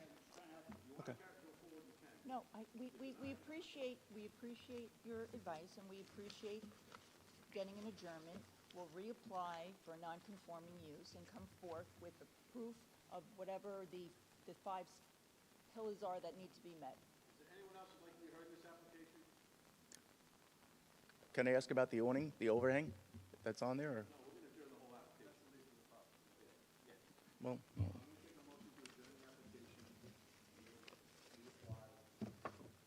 Will a date be given us now, or we will be informed of it? Will a date be provided now, or will we?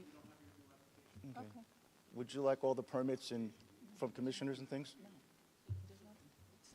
Just so you know, you can bring it all, but it also has to be part of our file. Okay. Yeah. Thank you. Thank you. And you will need a witness for cross-examination.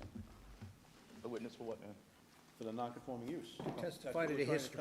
All right, well, we have 4 affidavits from it and pictures and We also can't your, cross-examine a piece of paper, so. You got to bring people. your commissioner's also in 16 viewed it. So I have a letter from him.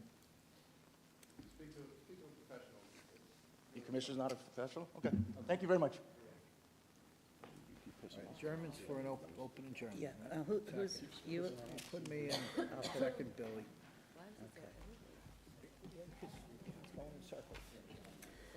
Oh, what am I doing? Application number 300-26, Richard Coupland III.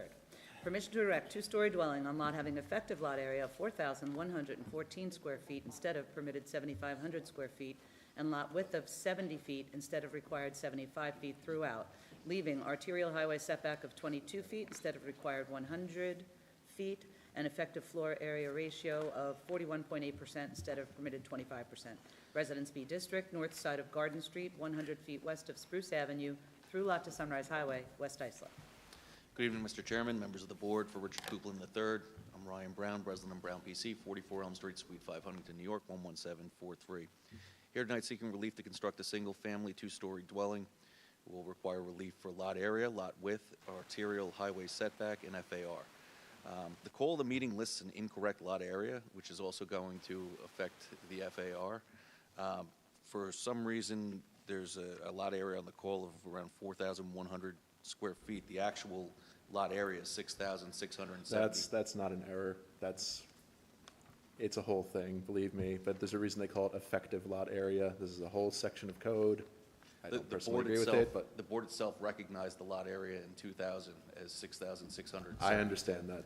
We all wish And it was geometry. We all wish it was the year 2000 again, but it's not. It's I 2026. assure you, it's not an error, although it should be. Okay. The county calls it .14 acre. The basics of geometry. I could address it right now if you want me to interrupt your. So there's a difference between how the building department, I'll say, looks at effective lot area versus just the overall lot area. The overall lot area is how it's listed on the survey. Effective lot area is not the entire property boundaries. Can be one of three things. There's underwater land, there's steep slope, which is what we had last time, and then there's a strange little provision in our land development and subdivision regulations that say that any portion of a property that is not the appropriate width, in this case would be 75, cannot count towards lot area. I personally don't really agree with it being implied in this way. I think it was intended for major subdivision applications to make it so people can't make funky little shaped lots to get more yield, but nevertheless, this is respectfully a disagreement that I have had with building on many occasions. Though, again, I assure you, building will look at this and say this is the correct call of the meeting. Okay. I'll continue under what's on the call of the calendar. Well, I will address, however, the arterial setback. On the call of the calendar, there was a request for 22 feet on the setback. We were able to modify the plan so as to have a setback at 25 feet, which would, were this lot not backing up to Sunrise Highway in the Residence B District, it would be matching the rear yard setback as required. Unfortunately for the owner, it does adjoin the service road, the rear boundary of the property. Mr. Copeland purchased this property in order to construct a home for himself to live in. This isn't an example of a developer coming in and picking up a lot and trying to just build a house, flip it, and make a profit. This is where he intends and will live. The board sees fit to grant the relief that we're seeking here tonight.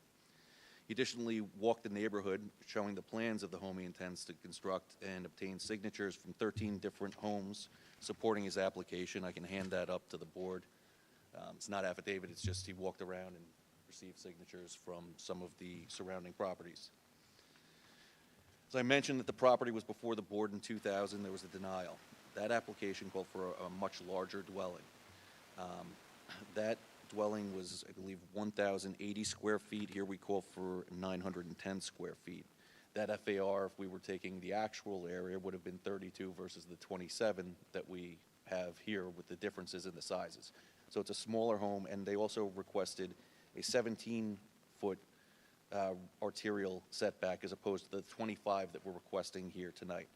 Another important thing to distinguish from that decision is, and the board was sure to call this out in the decision, was that the application was submitted by a contract vendee, only in contract at the time, in order to build the house if the board approved the house that was on the property, the house that was on the application. That's not the case here. Mr. Copeland is the owner of the property and would face a much steeper hardship if the application were to be denied by the board than a contract vendee would. Should not be any negative impact on the neighborhood, as a new home typically helps to increase property values by providing a better neighborhood instead of a vacant lot. There's no reasonable alternative other than seeking the relief requested due to the unique size and shape of the lot and the fact that it abuts the service road at its rear. There shouldn't be any physical or environmental impacts. constructing the new home, and again, there's no self-created hardship here as the lot is as Mr. Copeland purchased it. Be happy to answer any questions that the board may have and take comments from planning if the board would like to hear those.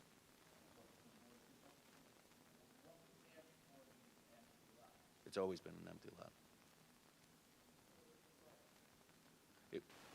It was larger, there was a taking when they expanded the service room. But you don't get credit or sympathy for taking. Correct? Well, The law says is- that isn't- you've been paid for it, so. Well, someone may have been paid for Well, it. that's always on, step into the shoes. The person who underwent the. Well, then we can- Hang on. If you have the actual lot size.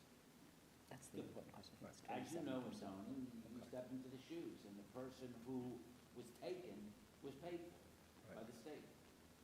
So that is not a sympathy call. And if that person were standing here tonight, putting forth an application seeking relief, it would be a self-created hardship for that person. We Yeah, have to but- look to self-created hardships. That's not a self-created hardship. No, it is a if somebody builds twice as large as they should, and you buy the house, you bought it, you own it, you have the problem. You can't say it was the other guy.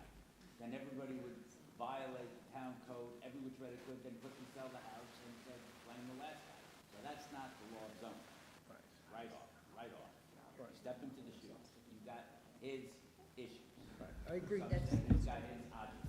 Can I I agree with please that. interrupt here? Because I understand this is a very confusing call to meeting. It's the actual Um, lot size, right? What is the FAR given the actual lot size? Yes. And that's I can answer that. 27%, right? Go ahead. Yeah, so, Please. at first, I do apologize. I understand why you think the lot area should be bigger. In reality, it is. I agree with you. I just didn't want you to ask for an amendment that might end up getting your client tripped up at building later down the line. I can appreciate that, thank you. So, I did this calculation, and the FAR they are requesting, if you take the entirety of their lot rather than this effective lot area, should be around like 25.7 to 27%. It's really not a big ask at all.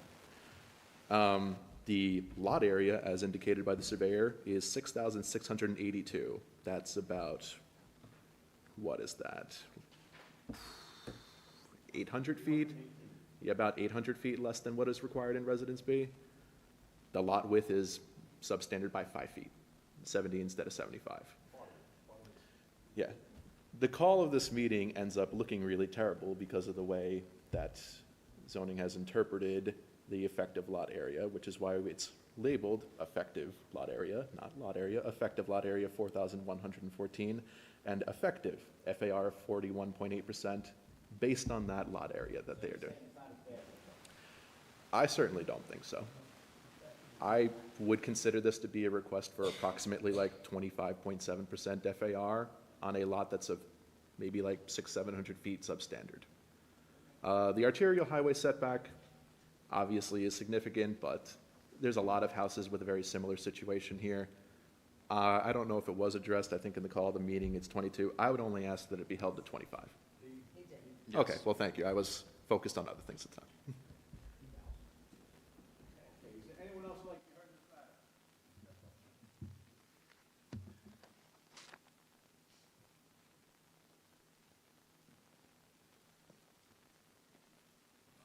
My name is Mark Feingold. I live in the house that's 176 Bruce. Feingold, Feingold. And I don't know whose 13 signatures he's got, but I'm not one of them. And they did approach me originally when they bought that property, and I said no. Now, he does store commercial stuff there right now, dump trucks, a shipping container, sewer, the things that go in the ground. So I oppose anything being built back there. It'll be too much on my property. If he wants to build a house twice as, than you allow.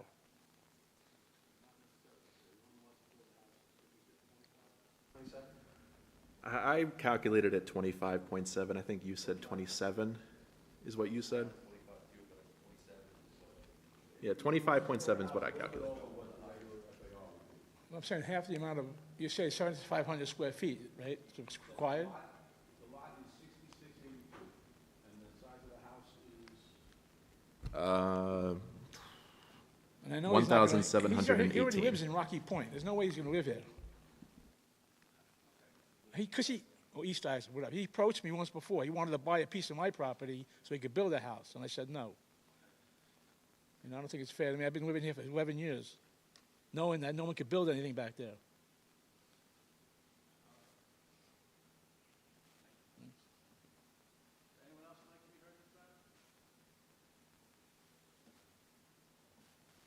I'd just like to call the board's attention that we're going to meet all setbacks required as it relates to the neighbor to the east. I have nothing further.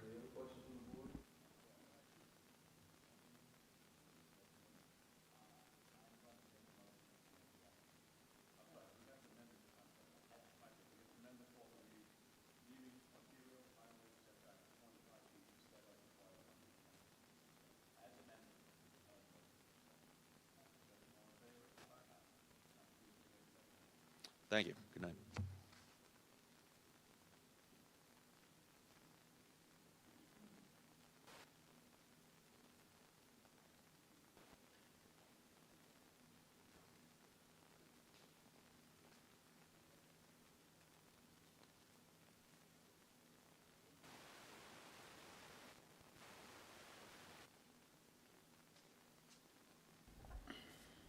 Application number 301-26, Keith and Amy Reinhardt. Permission to install pier extending 100 feet from bulkhead instead of permitted 50 feet, and to leave walkway on side and rear property lines exceeding permitted width of 4 feet.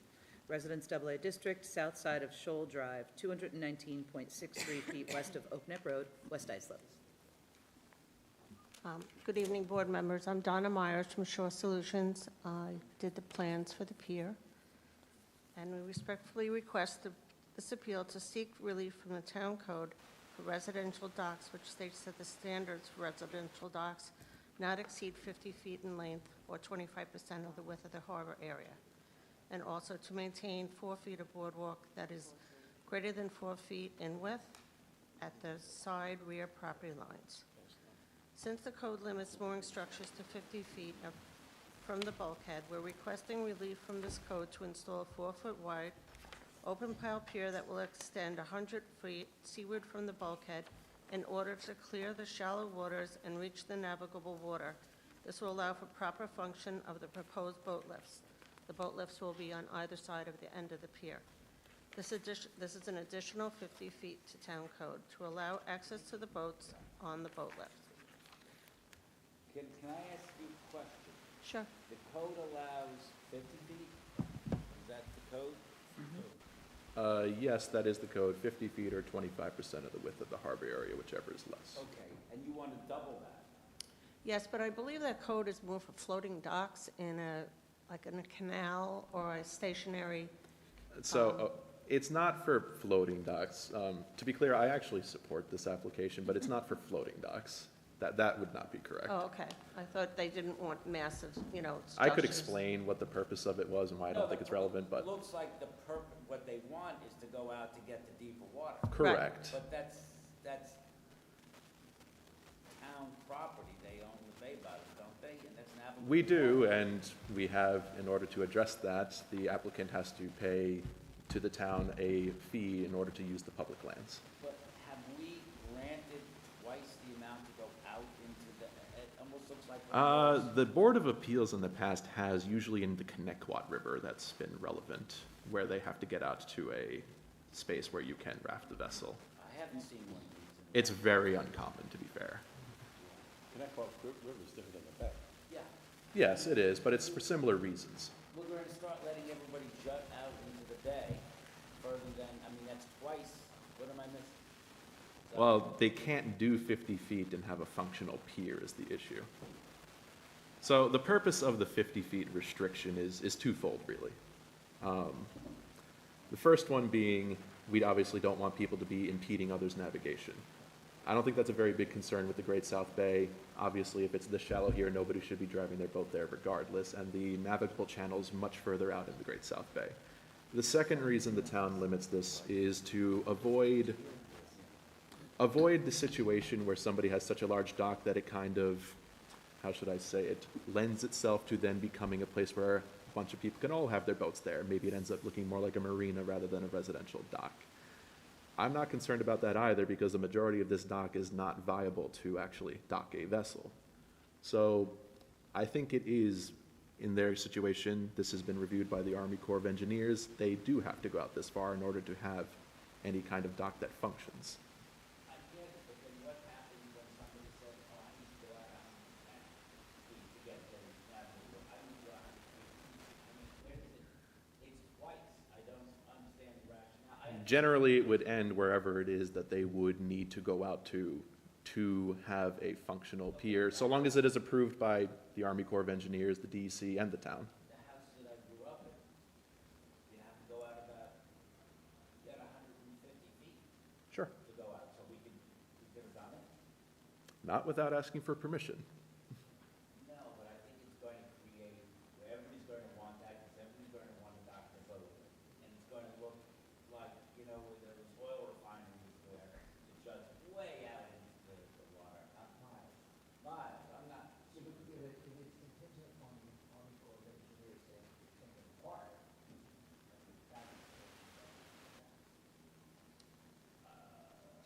get the Army Corps of Engineers, but I don't think we're bound by it.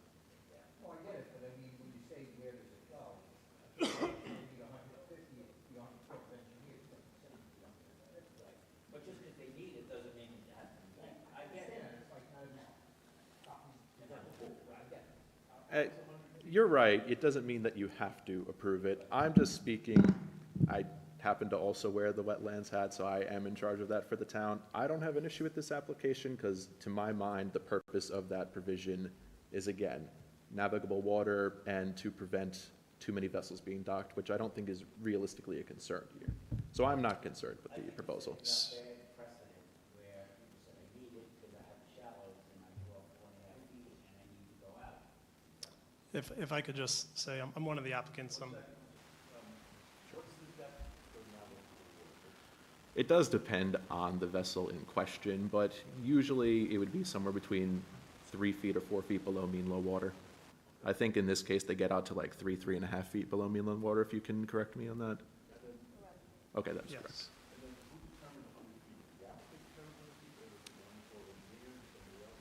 I believe that they did the depth survey, then determined that this would go out, which the Army Corps of Engineers corroborated. Yeah, so we had a formal, oh, sorry. Keith Reinhardt, 12 Shoal Drive, West Islip, New York. So we did a formal water depth survey in order to determine how far the pier would have to go to reach navigable water. According to the DEC, they require at least 3 feet for the proper function of the boat lift. I would have loved to have gone shorter than that because it would cost me a lot less money to build the pier. In doing that water depth survey, we determined that in order to have the lift function, we had to go to 100 feet. And that's what the DEC required for proper function of the boat lifts with the pier.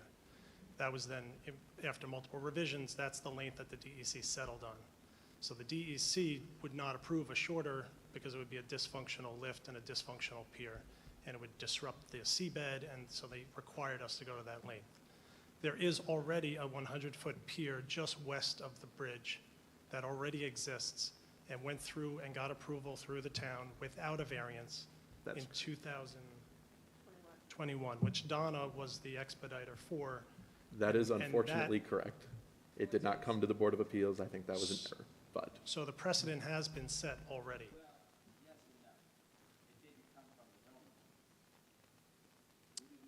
No, I agree. I'm not saying that you did. But I'm saying that,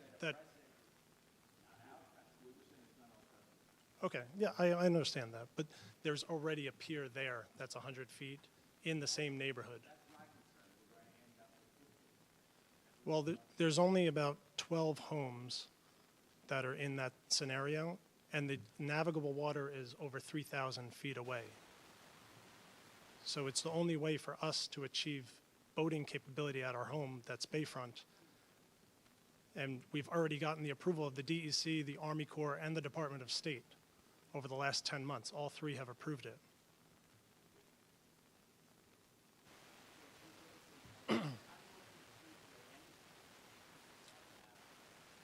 No, on, yes. So if you go west of the bridge, it's on Cedar Point Drive. No, Cedar Point Drive, same neighborhood as mine. Yeah, that's the one he's referencing. It's not an error, and there's an approval, and Donna did it. There was a permit issued by the town. It should have gone to the Board of Appeals. I hear you, but I don't know how that changes it.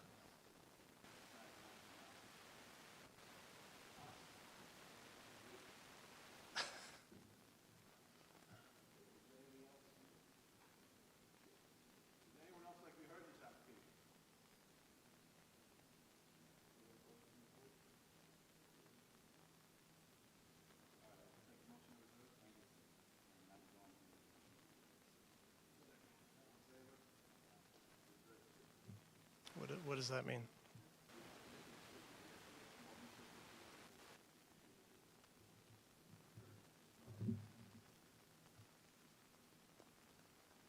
Thank you.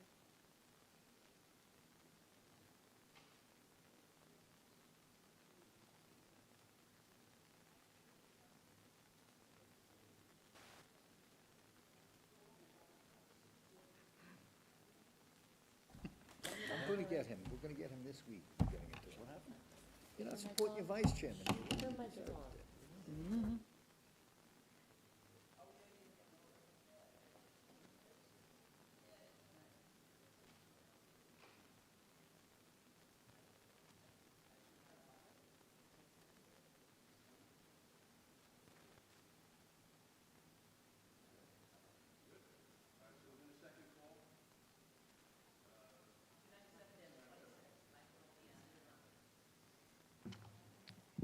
Good evening, Mr. Chairman, members of the board. Thomas Bloor, the architect for the project, 60 Carlton Avenue, Suite 202, Islip Terrace, New York, 11752. A little bit comical, but I'd like to amend the call of the meeting, requesting a front yard occupancy of 54% down to 42%. Ah, that's a good Bingo. number. Did not get a speeding ticket on the way either. All right, so I'm gonna make a motion that we modify the call of the meeting to reconstruct driveway, leaving front yard occupancy of 42% instead of permitted 40%. Second. Second, all in favor? Aye. And any other questions? No. No, Anybody else want to be heard? I'll take a motion, please. I'll make a motion that we grant the application as amended. Second that motion. All in favor? Thank you. Have a great evening. Thank you for doing your homework.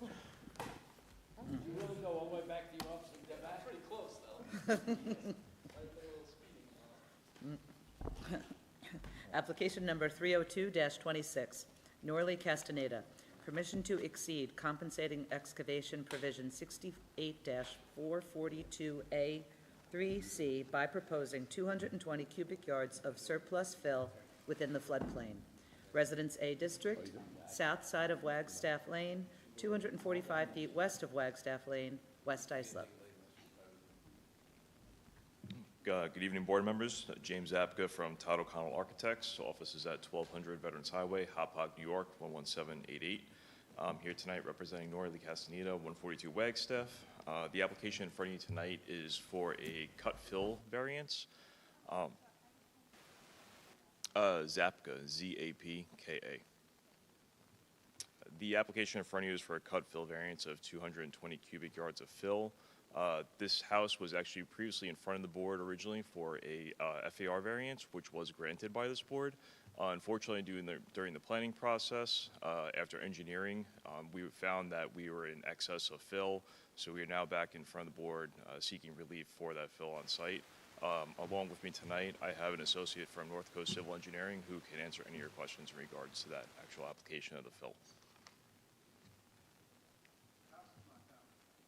This house has been demoed for a very long period of time. It's been a long process getting through the engineering department, and we actually finally got through the department. They approved everything, and then somebody in zoning turned around and said, no, you need variance for fill. So unfortunately, we're just at the time clock, and so we're back at the board now for the cubic yards. Yes. Good evening, for the record. Timothy Mixa, North Coast Civil, 39 West Main Street, Oyster Bay, New York, 11771. Mixa, M-I-K-S-A. To reiterate, we are, before the board to seek approval for this dwelling. This lot was previously occupied by a single-family dwelling, which has been demolished. Proposing new dwelling, driveway with a single curb cut, front and rear covered porch, some walkways. Yes, 220 cubic yards of fill.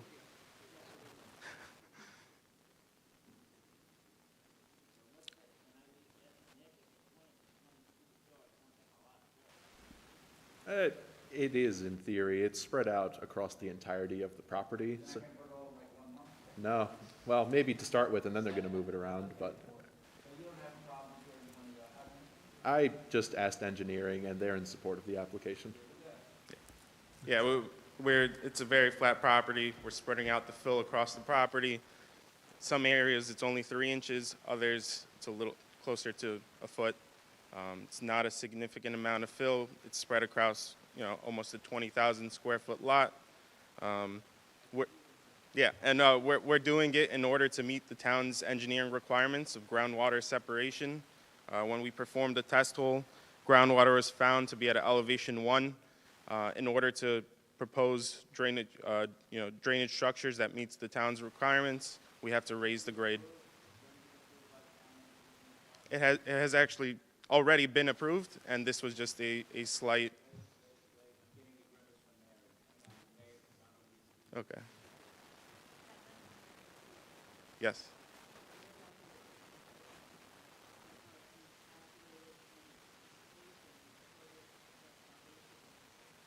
Yes, what we included in our calculation was we included excavation for the dwelling, the cabana, and the pool. The way the floodplain zone or the floodplain development code reads is that excavation within the floodplain below a certain elevation, if it's being replaced or if the volume is being replaced by another structure, in this case, a foundation, or with the pool, a foundation and water, it does not count towards the floodplain cut and fill development calculations. So we are seeking for a variance for that 220 cubic yards. The 220 cubic yards that we are proposing to disperse across the property will be native soil from the excavation of those structures, but we will not be bringing in excess fill. We're simply reusing the soil and placing and spreading it across the property, not bringing in any new soil. It's just the way the calculations works. The excavation for those structures just is not included in the cut and fill calculations. And we're simply doing, or this grading work or this fill being spread across the property is simply to meet the town's requirements as well as raise the grade around the dwelling. We understand it's going to be spread across the Yeah. The sixth time, I Yep. didn't get it the first 5 No times. problem. The sixth time, you got me. Nick, you have anything else for us? You'll make a great judge. No, I don't really have much to say about this. All right, is there anyone else who'd like to be heard in this matter? Please step up if you could give them the podium.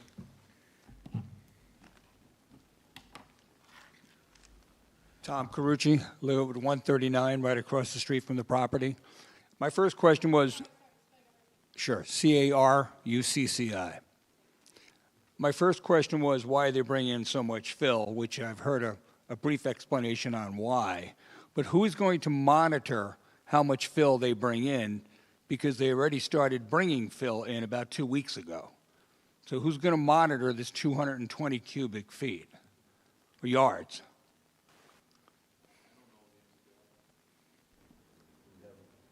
Inspectors from the town, presumably engineering or building inspectors. And the 220 cubic yards will elevate the property, does anybody know by how much? Maximum probably 6 inches across. So you can spread it out throughout? Yeah. Okay.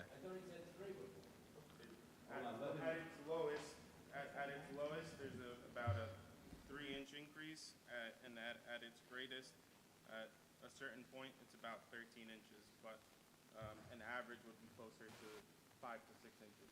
And did I understand correctly that you won't be bringing in additional dirt? You'll be bringing this from the building of the foundation? Oh, okay. Will they be bringing in additional dirt, or will all this fill come from the digging of the foundation and pool? Okay. Okay, because they have brought in fill already. You guys know that, right? Okay. That's it. Thank you.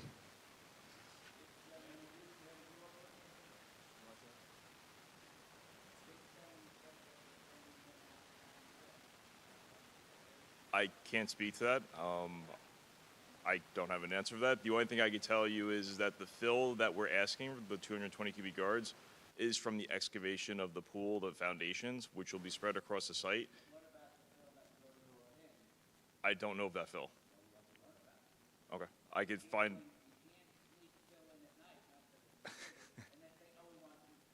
I understand, and my answer to that would be, as you know, the engineering department regularly does visit these sites during the excavations, and at the end of this project, there are under construction surveys, final surveys, and those have elevations.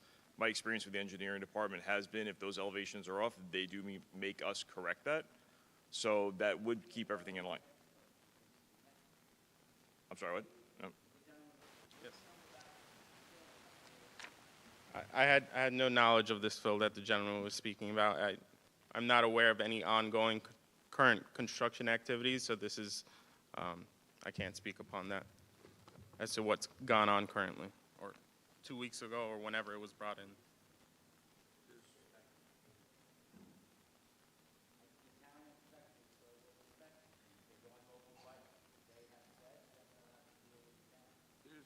There's fill there now. You can see a mound of fill if you walk out there right now. That's a possibility if you want to see. I guess the home was demolished at some point, so I don't know if, I would assume that a demolition permit was granted for it to be demolished, so I don't know if any of the ongoing or current work has any regard for that. I can't really speak to that, maybe. And I understand, and that's, as I said, that's the elevation surveys that come with the construction process. Will show if the property has been brought up any higher than it would be, but I don't expect that's going to be the case.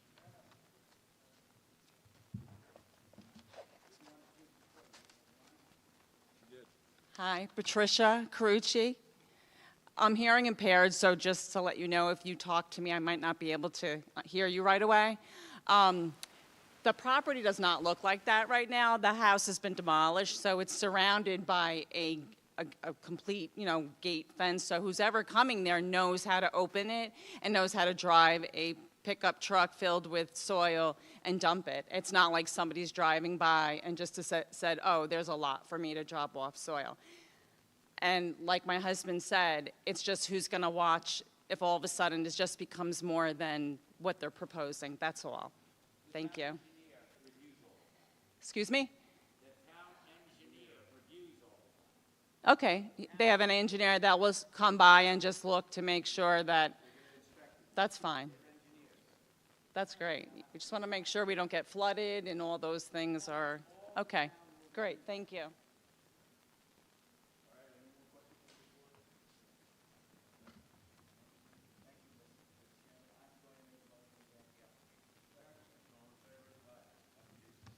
Thank you. Have a good night. thank you very much. Have a good night.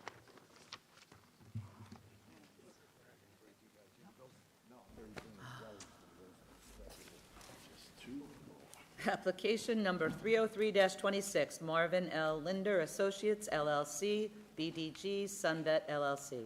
Permission to install 18 blade signs in a prohibited zoning district. Business 3 District, north side of Sunrise Highway North Service Road, 70 feet south of Church Street, Holbrook. Good evening, Mr. Chairman, members of the board. For the applicant, Brian Kennedy, partner with Forcelli, Deegan, Toronto, offices at 100 Motor Parkway. As the call of the meeting indicates, the applicant is seeking permission to install 18 blade signs at the newly renovated Shops at Sunvet. The applicant was before this board in March of last year to secure relief for the signage that currently exists at the site.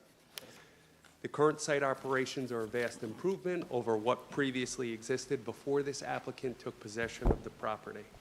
Now, what they have built at the site is more akin to a open-air mall concept than a strip mall, very comparable to what some would see in a downtown shopping district.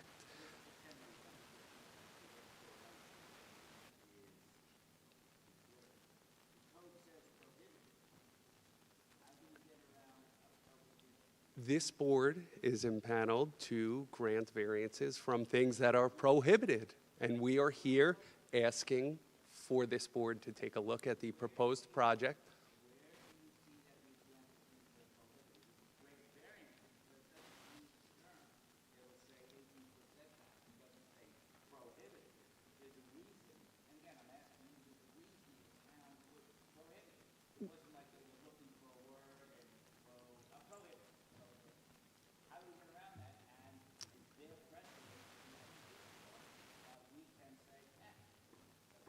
There is a lack of precedent for this requested relief. However, in speaking with planning, I know that they support this application.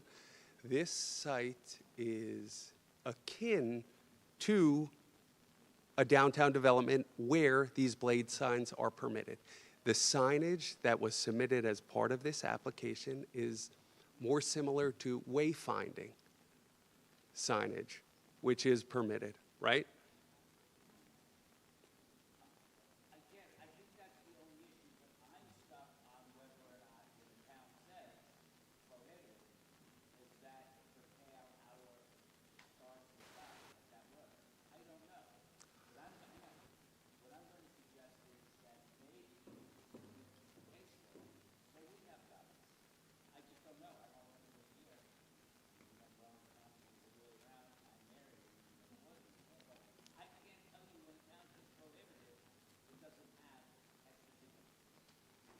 I would be happy to supplement our application with some case law if you think it would be persuasive.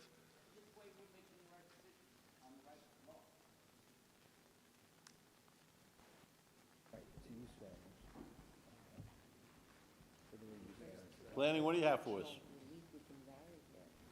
So, for this one, planning, just looking at the design, we don't actually mind this design. It looks fine. It actually even maybe would arguably look appropriate. I'd take his point. It's intended to be an outdoor walkable wall, similar to a main street.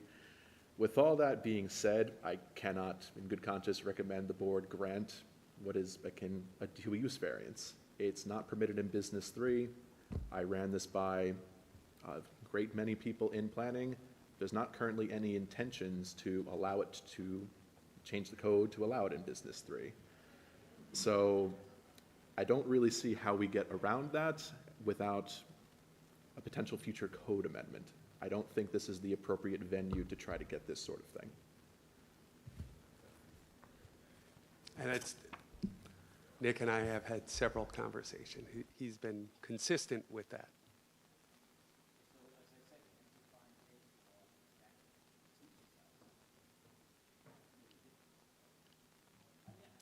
You're a very smart man, Mr. Wexler. I know that. You're a very smart man, Mr. Wexler. You know that's not the case. It's a problem with the signage code that drastically needs to be updated. Unfortunately, the town is not taking that endeavor anytime soon. We come to this board to ask for your assistance in achieving what is, one, going to improve the safety of the site, improve the aesthetics of the site, and you are the only mechanism for us to get there.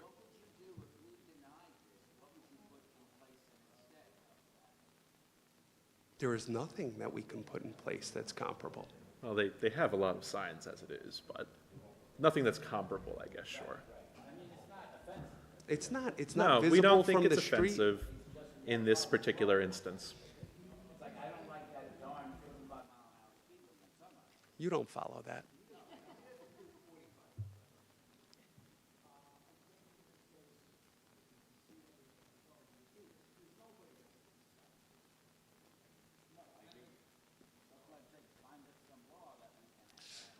I'll do my best. All right. Well, you have to leave it open.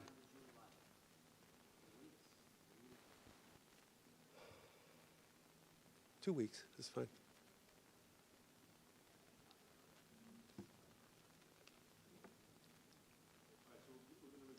Sure. Sure. Thank you. Have a great evening, guys.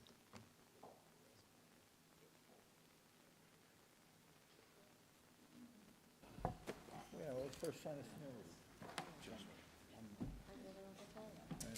Application number 738-25, adjourned from December 9, 2025, 86 MJ Boulevard LLC. Permission to erect one-story additions, 85 by 100.7 and 30 by 35 irregular, leaving floor area ratio of 43.11% instead of permitted 35%, and to install fencing 4.5 feet in height, leaving front yard of 1 foot instead of required 15 feet, and located in site distance triangles of 2 driveways exceeding permitted height of 3 feet. Industrial 1 District, west side of MJ Boulevard, 3,260.22 feet north of Suffolk Avenue, Brentwood. Good evening, Mr. Chairman, members of the board. Allison Lapointe with the firm Sir Tillman Ballin Adler Hyman with offices at 100 Motor Parkway, Hopog, New York, 11788 for the applicant. So before you this evening is a request at 86 MJ Boulevard, which is located in Brentwood, which is zoned L1 Industrial. For the record, we're submitting the following documents. We have a Google image of 6 properties along MJ with FAR in excess of 35%, as well as past ZBA approvals, as well, and the prior site plan and special permit approvals for the request that we have this evening, as well as a traffic and parking analysis, which has already been circulated to you by R&M Engineering.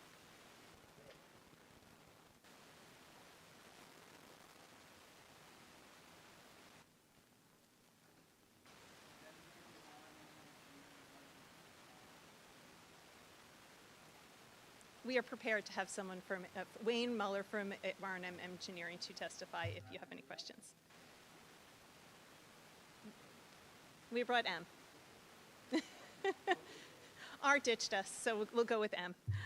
So before you this evening is a site plan which has been in the process, I believe, since around 2022. The site plan approval and the special permit approval for overnight parking of their delivery fleet. We've gone through multiple rounds of engineering comment and revised the plans with the engineering department. They also recently revised their plans to reduce the height of the proposed addition down to 35 feet to eliminate a side yard variance request. So the applicant has been working extensively with the town to bring the project that is before you. This is an owner-occupied structure. MetroStar is a distributor of paper and plastic goods, dried goods, including rice, flour, etc. 90% of the distribution is to Long Island markets, mostly mom-and-pop restaurants, delis, bakeries, pizza places. It was established in 1997 and purchased the subject property in 2010. The reason they purchased the subject property is because of its location against a rail spur, which is between the rear of the property and the Sagdacost Parkway. They employ around 40 people, and with this addition, they're anticipating approximately 5 additional individuals. And they receive bulk deliveries for these products and then sell them to end users. The proposed addition is 8,564 square feet. This addition was very thoughtfully designed to be exactly what they need to be able to move forward. It has 3 rows of stacked storage as well as 2 drive aisles for forklift operation. The need for this addition is twofold. The first being that they wish to increase rail deliveries of their bulk products and veer away from the tractor-trailer deliveries that currently access the site. A rail car can carry about 4 tractor-trailers worth of material in each delivery. Presently, with the amount of storage they have on site, they can only access enough, they have enough space to store around 4 rail cars a month. They're hoping with this addition to be able to move that up to 10. So that would be a significant reduction in the number of tractor trailers that have to access MJ Boulevard. And as I'm sure you're well aware with MJ Boulevard, the only way for tractor trailers to access it is through the residential neighborhood to the east. So there's also, the other reason is that since COVID, there have been some significant changes to the predictability of shipping of items, and they need to have enough storage so that way if there's an extra tractor trailer coming in that they were not anticipating, they have space for that storage within the structure. So the current structure was constructed in 1965 and measures about 35,000 square feet and only maintains 8 parking spaces for employees. Now, as part of the site plan and special permit approval, the site was granted a parking variance. That said, there's a significant increase in the parking that's going to be on the site, where we're providing 62 parking spaces where the 76 were required. Now, while that is a variance, it should be noted that Islip Town Code requires 15% of all warehouse space to be calculated as office. As a result, 36 spaces for 7,000 square feet, even though there's only 2,000 square feet of office, which would only require 10 spaces. And the warehouse results for the remaining 40. So all in all, this addition and reconfiguration of the property will ensure that they have adequate parking for all current employees as well as the anticipated 5 additional employees, and that will remove any accessory parking that is happening on the street due to the lack of on-site parking as presently approved. In terms of the MJ Boulevard corridor, it is currently improved with 13 industrial sites. And the industrial corridor is bordered to the west by the Saginaw Coast Parkway, to the south by the Long Island Railroad, to the north as land formerly part of Pilgrim State, and to the east by a residential neighborhood. The development pattern in MJ Boulevard is consistent, with buildings largely built towards the rear of the property line, parking lots, loading docks and truck maneuvering in the front and sides of the structure, and limited vegetation on the site. This consistent development pattern makes it incredibly difficult and near impossible for any properties in this corridor to make adjustments to the site within modern code standards. So of the 13 developed properties, 6 maintain FARs in excess of 35%, ranging between 36% and 56%. The property maintaining there was a variance granted by the Zoning Board of Appeals in April 24 of 2021, and that's located at 110 MJ Boulevard. We do recognize that while that was granted, the addition was not constructed, but that FAR was granted by this body. And the property directly to the north at 100 MJ Boulevard is around 56% FAR. The structures in this corridor range between 10,000 square feet to 569,000 square feet. In terms of the nature and character, as I just described the corridor, we believe that the request for 43% is well within the nature and character of the existing corridor. And in fact, if you average out all the FARs out of the 13 lots described, the average does come to around 43%. As such, we put forth that there would be no negative impact to the nature and character of this neighborhood, and therefore we believe that this is a reasonable request before this body. In terms of substantiality, we put forth that the request is not substantial in nature, neither numerically nor substantial in the actual anticipated impact to the surrounding community. Again, as we stated, while this is an increase in the FAR, we're actually expecting net positive impacts to the community in the reduction in the number of tractor trailer trips that would have to go to the site by utilizing the rail spur. As we will discuss further with the presentation from the traffic engineers when they get their opportunity. In terms of feasible alternatives, the square footage was not reached arbitrarily. Again, extensive study and work with the engineering department as well as with the applicant's architect has come to the existing layout. Again, it allows for 3 aisles of stacked storage as well as 2 aisles for the forklifts to maneuver. And as the current FAR is already nearly at 35%, there is no alternative but then to come to this body seeking variance relief. We are anticipating no physical or environmental negative impacts to the site. Again, as described, we're expecting a net positive impact from it. And we believe that the request is not self-created in nature due to seeking to be able to have enough storage on the site to be able to store items outside of deliveries where they are unanticipated, as well as to traversing much of the deliveries to utilizing the rail spur. Outside of the FAR request, we are requesting a fence along the lot line.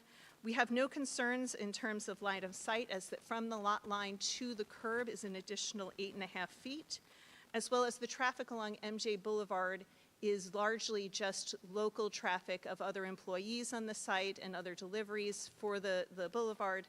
Most of the residential traffic, all of the residential traffic I would expect stays in the residential neighborhood, as you can traverse that both north and south without utilizing MJ Boulevard. And with that, I'm going to ask Wayne Muller to say a few words about the traffic analysis. Good evening. For the record, Wayne Muller, R&M Engineering, offices at 50 Elm Street, Huntington, New York. As Ms. LaPointe indicated, we prepared an analysis dated May 12, 2026, which was previously submitted to be made part of the record. As indicated, it is proposed to construct a approximately 9,318 square foot expansion to the existing building, which is currently shown on the aerial photograph, which is to my left and on the screens before the board. As indicated on the aerial photograph, currently there's a small parking area which is located on the eastern portion of the property, I guess midway inside the property, that's currently serviced by one curb cut. And then there's an asphalt area to the south, which serves as a loading and unloading area, as well as an area for some employee parking. As indicated in my report, as part of our analysis, we observed the existing activity at the subject site on Tuesday, May 10th, 2026, between the hours of 6 a.m. and 6 p.m.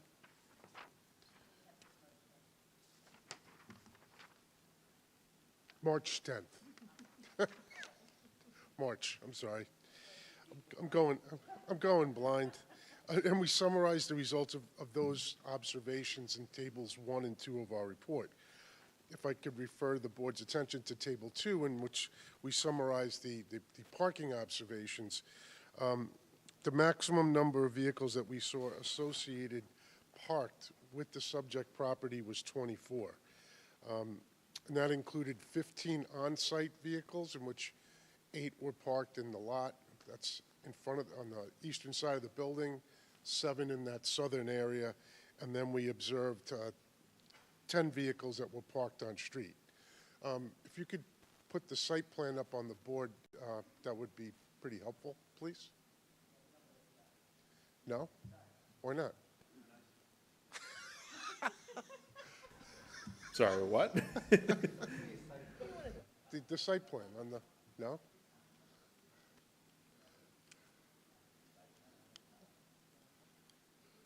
We had a little trouble getting the latest plan from the other representatives on file, and I don't believe we got them electronically to our office. Oh, okay. So I believe the board has a copy in front of them, correct? Okay. So as indicated on the plan that was prepared by Mr. Walsh, Thomas P. Walsh, Architect, PC, there's going to be a reconfiguration of the property. The parking area that's in the easterly portion of the building will be expanded. The curb cut will be relocated further to the north, and then there'll be a total of 43 parking spaces provided on the subject property. The improvements that are shown on the plan will significantly enhance the operation and circulation of vehicles on the subject property. As indicated on the plan, to the east of the proposed addition, there'll be parking for 6 fleet box trucks. Those are the vehicles that bring the goods that are currently stored within the facility to the customers, which are located in various portions of Long Island. So therefore, by allowing the construction of the addition and the implementation of the improvements that are shown on the plan.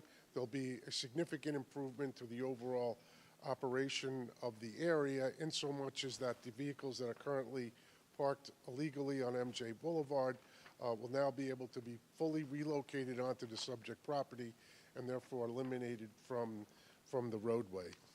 As Ms. LaPointe indicated, the main purpose of the proposed addition to the building is to allow a greater utilization of the rail spur to eliminate or reduce the amount of tractor-trailer trucks that currently come to the property.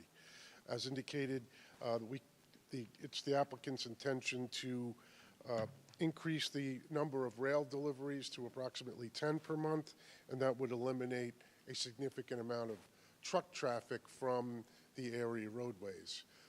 Currently, the trucks travel from Suffolk Avenue, actually probably from Fifth Avenue to Suffolk Avenue up to MJ Boulevard. To the north, there are restrictions in the neighborhood which prohibit the large tractor-trailer trucks and box trucks from accessing those areas, so the truck traffic is mainly or predominantly to and from Suffolk Avenue to the south. Again, by allowing the expansion, they can store more goods and services, have greater utilization of the rail spur, and then eliminate truck traffic through Suffolk Avenue and essentially the residential neighborhood. So from a purely traffic engineering perspective, the approval of the addition that's before the board this evening will significantly enhance traffic conditions on the site and within the areas surrounding the subject property. I'll be happy to answer any questions if the board may have any.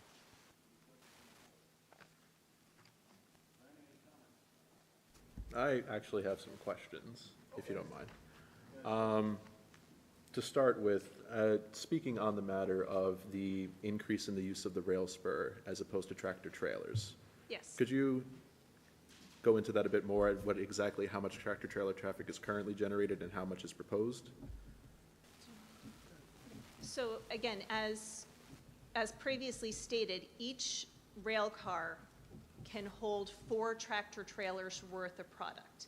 And so when you have to have a rail car come in, you need the space to be able to unload those 4 tractor trailers. So it is the applicant's goal to be able to accept more deliveries by rail car, which you only have 2 days to unload the rail car before you start incurring penalties. So if you don't have the physical space inside the building to unload those 4 tractor trailers worth. I think Hank was asking for numbers. Do you have numbers? Well, no, this is good as well. I would like to. Yeah, I mean, so I think that the general numbers were, right now, on average, they can accept 4 rail cars, and the goal would be to be able to accept 10, so that would be a net increase of 6 rail cars, which then would take 6 times 24 trucks. So the spur can hold 2 rail cars at a time, so it will depend on how quickly they can get them unloaded. These are. What do they anticipate, how many deliveries a week? So again, with the average of 10, it could be 2 to 3, it could be 4 in one week, it could be 2 in another week, but on average for the month, the goal would be 10. So from, let's say, 2 a week, that would be roughly taking off 48 trucks. Are they tractor trailers? Tractor trailers, yeah. And again, we do recognize that, you know, it is a good size addition, but again, for the net benefit of how it allowed the site to operate, we think that it is certainly going to be an improvement to the nature and character of the community. Just to clarify, that's, we're doing a comparison based on if the addition and the increased activity from that addition, or based on against current site operations? It's against current site operations, because Okay. again, there's no proposed increase to the delivery fleet.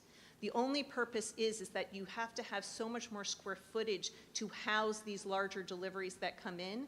So it's not saying that we're going to keep getting X number of, we have, say, 50 tractor trailer deliveries, we're getting those plus 10 rail cars. The purpose is to replace that certain number of tractor trailer with the larger deliveries. It's much more cost effective to take the deliveries via rail. Mayor, can you just, what about the size? Is that problematic, or is that doable? What? Size of the building, FAR. Well, that was going to be a secondary question here, is there's a lot of cited here FARs in the area, but where are you getting these numbers from? So those numbers were compiled, I'll be very clear, I did not compile those numbers. Those numbers were compiled by an attorney who's no longer with our firm. He compiled those numbers utilizing old COs to then do the calculations. I did go on Suffolk County GIS and was able to confirm many of those numbers by measuring them out. Certainly.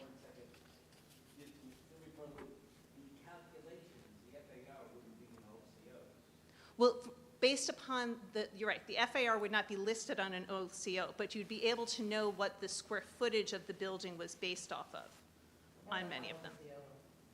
But no, that's a fair point. But again, it is my understanding that those calculations were generated after doing FOIL requests and then matching it up to the square footages of the properties. And if you look at the aerials in particular, so if we can pull it a little further, like 100, which is right next door just to the north, I mean, even if you're giving it simply an eye test, that is going to have significantly higher FAR than what we're proposing in this application. I don't have those calculations. I know that the only one that came to the Board of Appeals is the one that she mentioned was granted a high number, although was never constructed. Yes. So that's the only one that came to the Board of Appeals in the past, certainly. And I'm glad you brought it up because I was going to ask it as well. Once it's part of our record, FAR didn't even exist when most of these buildings were built. So I believe at the time that many of those buildings were constructed, the original FAR for that neighborhood was actually 60%. It was called lot occupancy. We didn't have floor area ratio until 1987 in industrial one zoning. So lot occupancy, yes, was 60%. 60%. Okay. Yeah, and then FAR was adopted in 87 in industrial one as kind of a check and balance by walking backwards into it from the size of the building, the landscaping, and the parking. So again, What I want to make sure is that we're not granting you something that we're going to have to live with for the next 20 applications. It may be a realistic number, it may not be. We don't have enough information. so just making to the point that was just made, we were by no means saying that with the calculations we submitted, that those were all precedents set by this body. Again, the precedent I submitted was for one variance, which was 2 lots to the north. My point for submitting those numbers is that the numbers are well within the nature and character of the community, and that the nature and character of the community is already established, thereby granting that size of an FAR will have no negative impact to the nature and character of the community. I think what we need to do is determine to the best that we can what the nature and character is. We don't have those numbers. Well, I think, and again, I've provided you with the numbers you have before. I'm happy to do a further study on that and provide you with more detail on how those numbers are reached. But again, I think if you simply look at the development patterns in the neighborhood, you can see that there are already significantly higher FARs than the 35%. The nature and character of this community has a higher FAR than the 35% permitted by code. And again, because of that, we anticipate there will be no negative impact to the nature and character of the community by granting the variance requested. Any more questions? Yeah, did I hear? And I'd say in this instance, Sorry. it would also be considered this is a more unique piece of property because it does have the access to the rail spur. There's no rail spur on the entire east side of the road, and that would be easily distinguishable for any of the properties that are on the east side of MJ Boulevard. And not all of the properties on the west side have access to the rail spur. Would that be fair for us to deny somebody across the street if he doesn't have a rail spur? I think that would be distinguishable because, again, You weren't representing that person. well, perhaps, but again, again, I think it would be something that the board could use to distinguish this because, again, the net positive of being able to have this additional square footage means that we can utilize that rail spur and reduce other negative impacts that may already exist in that community. I do understand that. That would have been, that is planning's, one of our major concerns with this would be, and in general for MJ Boulevard, it is the truck traffic that comes in and out of the residential areas on either side of it. I guess my question would be, so you're indicating that this applicant is seeking to reduce the amount of deliveries in trucks and instead changing to the rail spur. I don't know how we really guarantee that's going to be a long-term plan if somebody else came in. Well, again, as I mentioned before, this is an owner-operated business. He's owned this building since 2010. Part of the reason for this addition and trying to find new ways to be efficient at the site is so that way he can continue to be successful at the site. We recognize that economics, these are not high-ticket, high-margin items that are being transported in and out of the site, and so having this additional space further ensures his ability to stay here in the town of Islip, which is his desire. Not saying he has current plans, but who knows the business? Right? Just one second. The site's not really set up. Things do change, and that would be our concern. We're very So I think- wary I think of the developing last- this area. I think the last point, which Wayne was just sharing with me, was that but by the design of the proposed site plan, the site plan is designed for utilizing the rail spur. It is not designed to accept multiple tractor-trailer deliveries. We only have one loading dock in the rear to be able to accept those deliveries. So the expansion of the building, even if we say sell it tomorrow, the next user would not be able to accept multiple tractor-trailer deliveries because they do not have, it's unlike many of the other buildings along MJ, which have, some of them, 5 or 8 doors right along the front of the building. In this instance, the only efficient way to utilize the site as designed is to utilize the rail spur.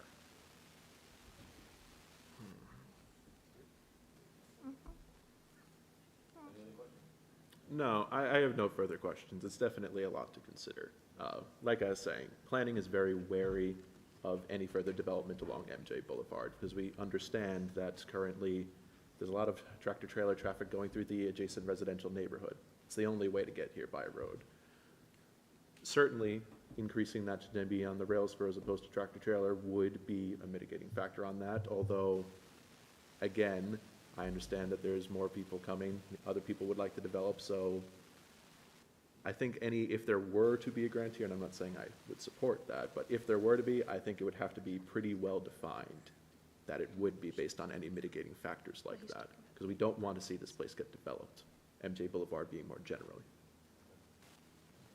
But I'd say again that in this instance, if, say, a future user down the line wanted to accept more tractor-trailers, they'd have to come back to this body and to the planning department to find a way to make that work on the site.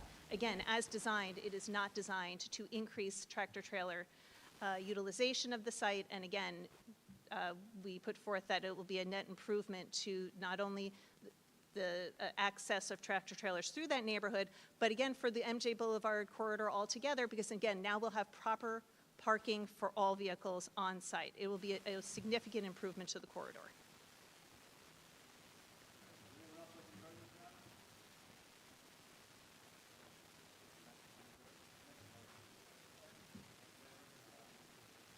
Thank you very much. Have a great evening.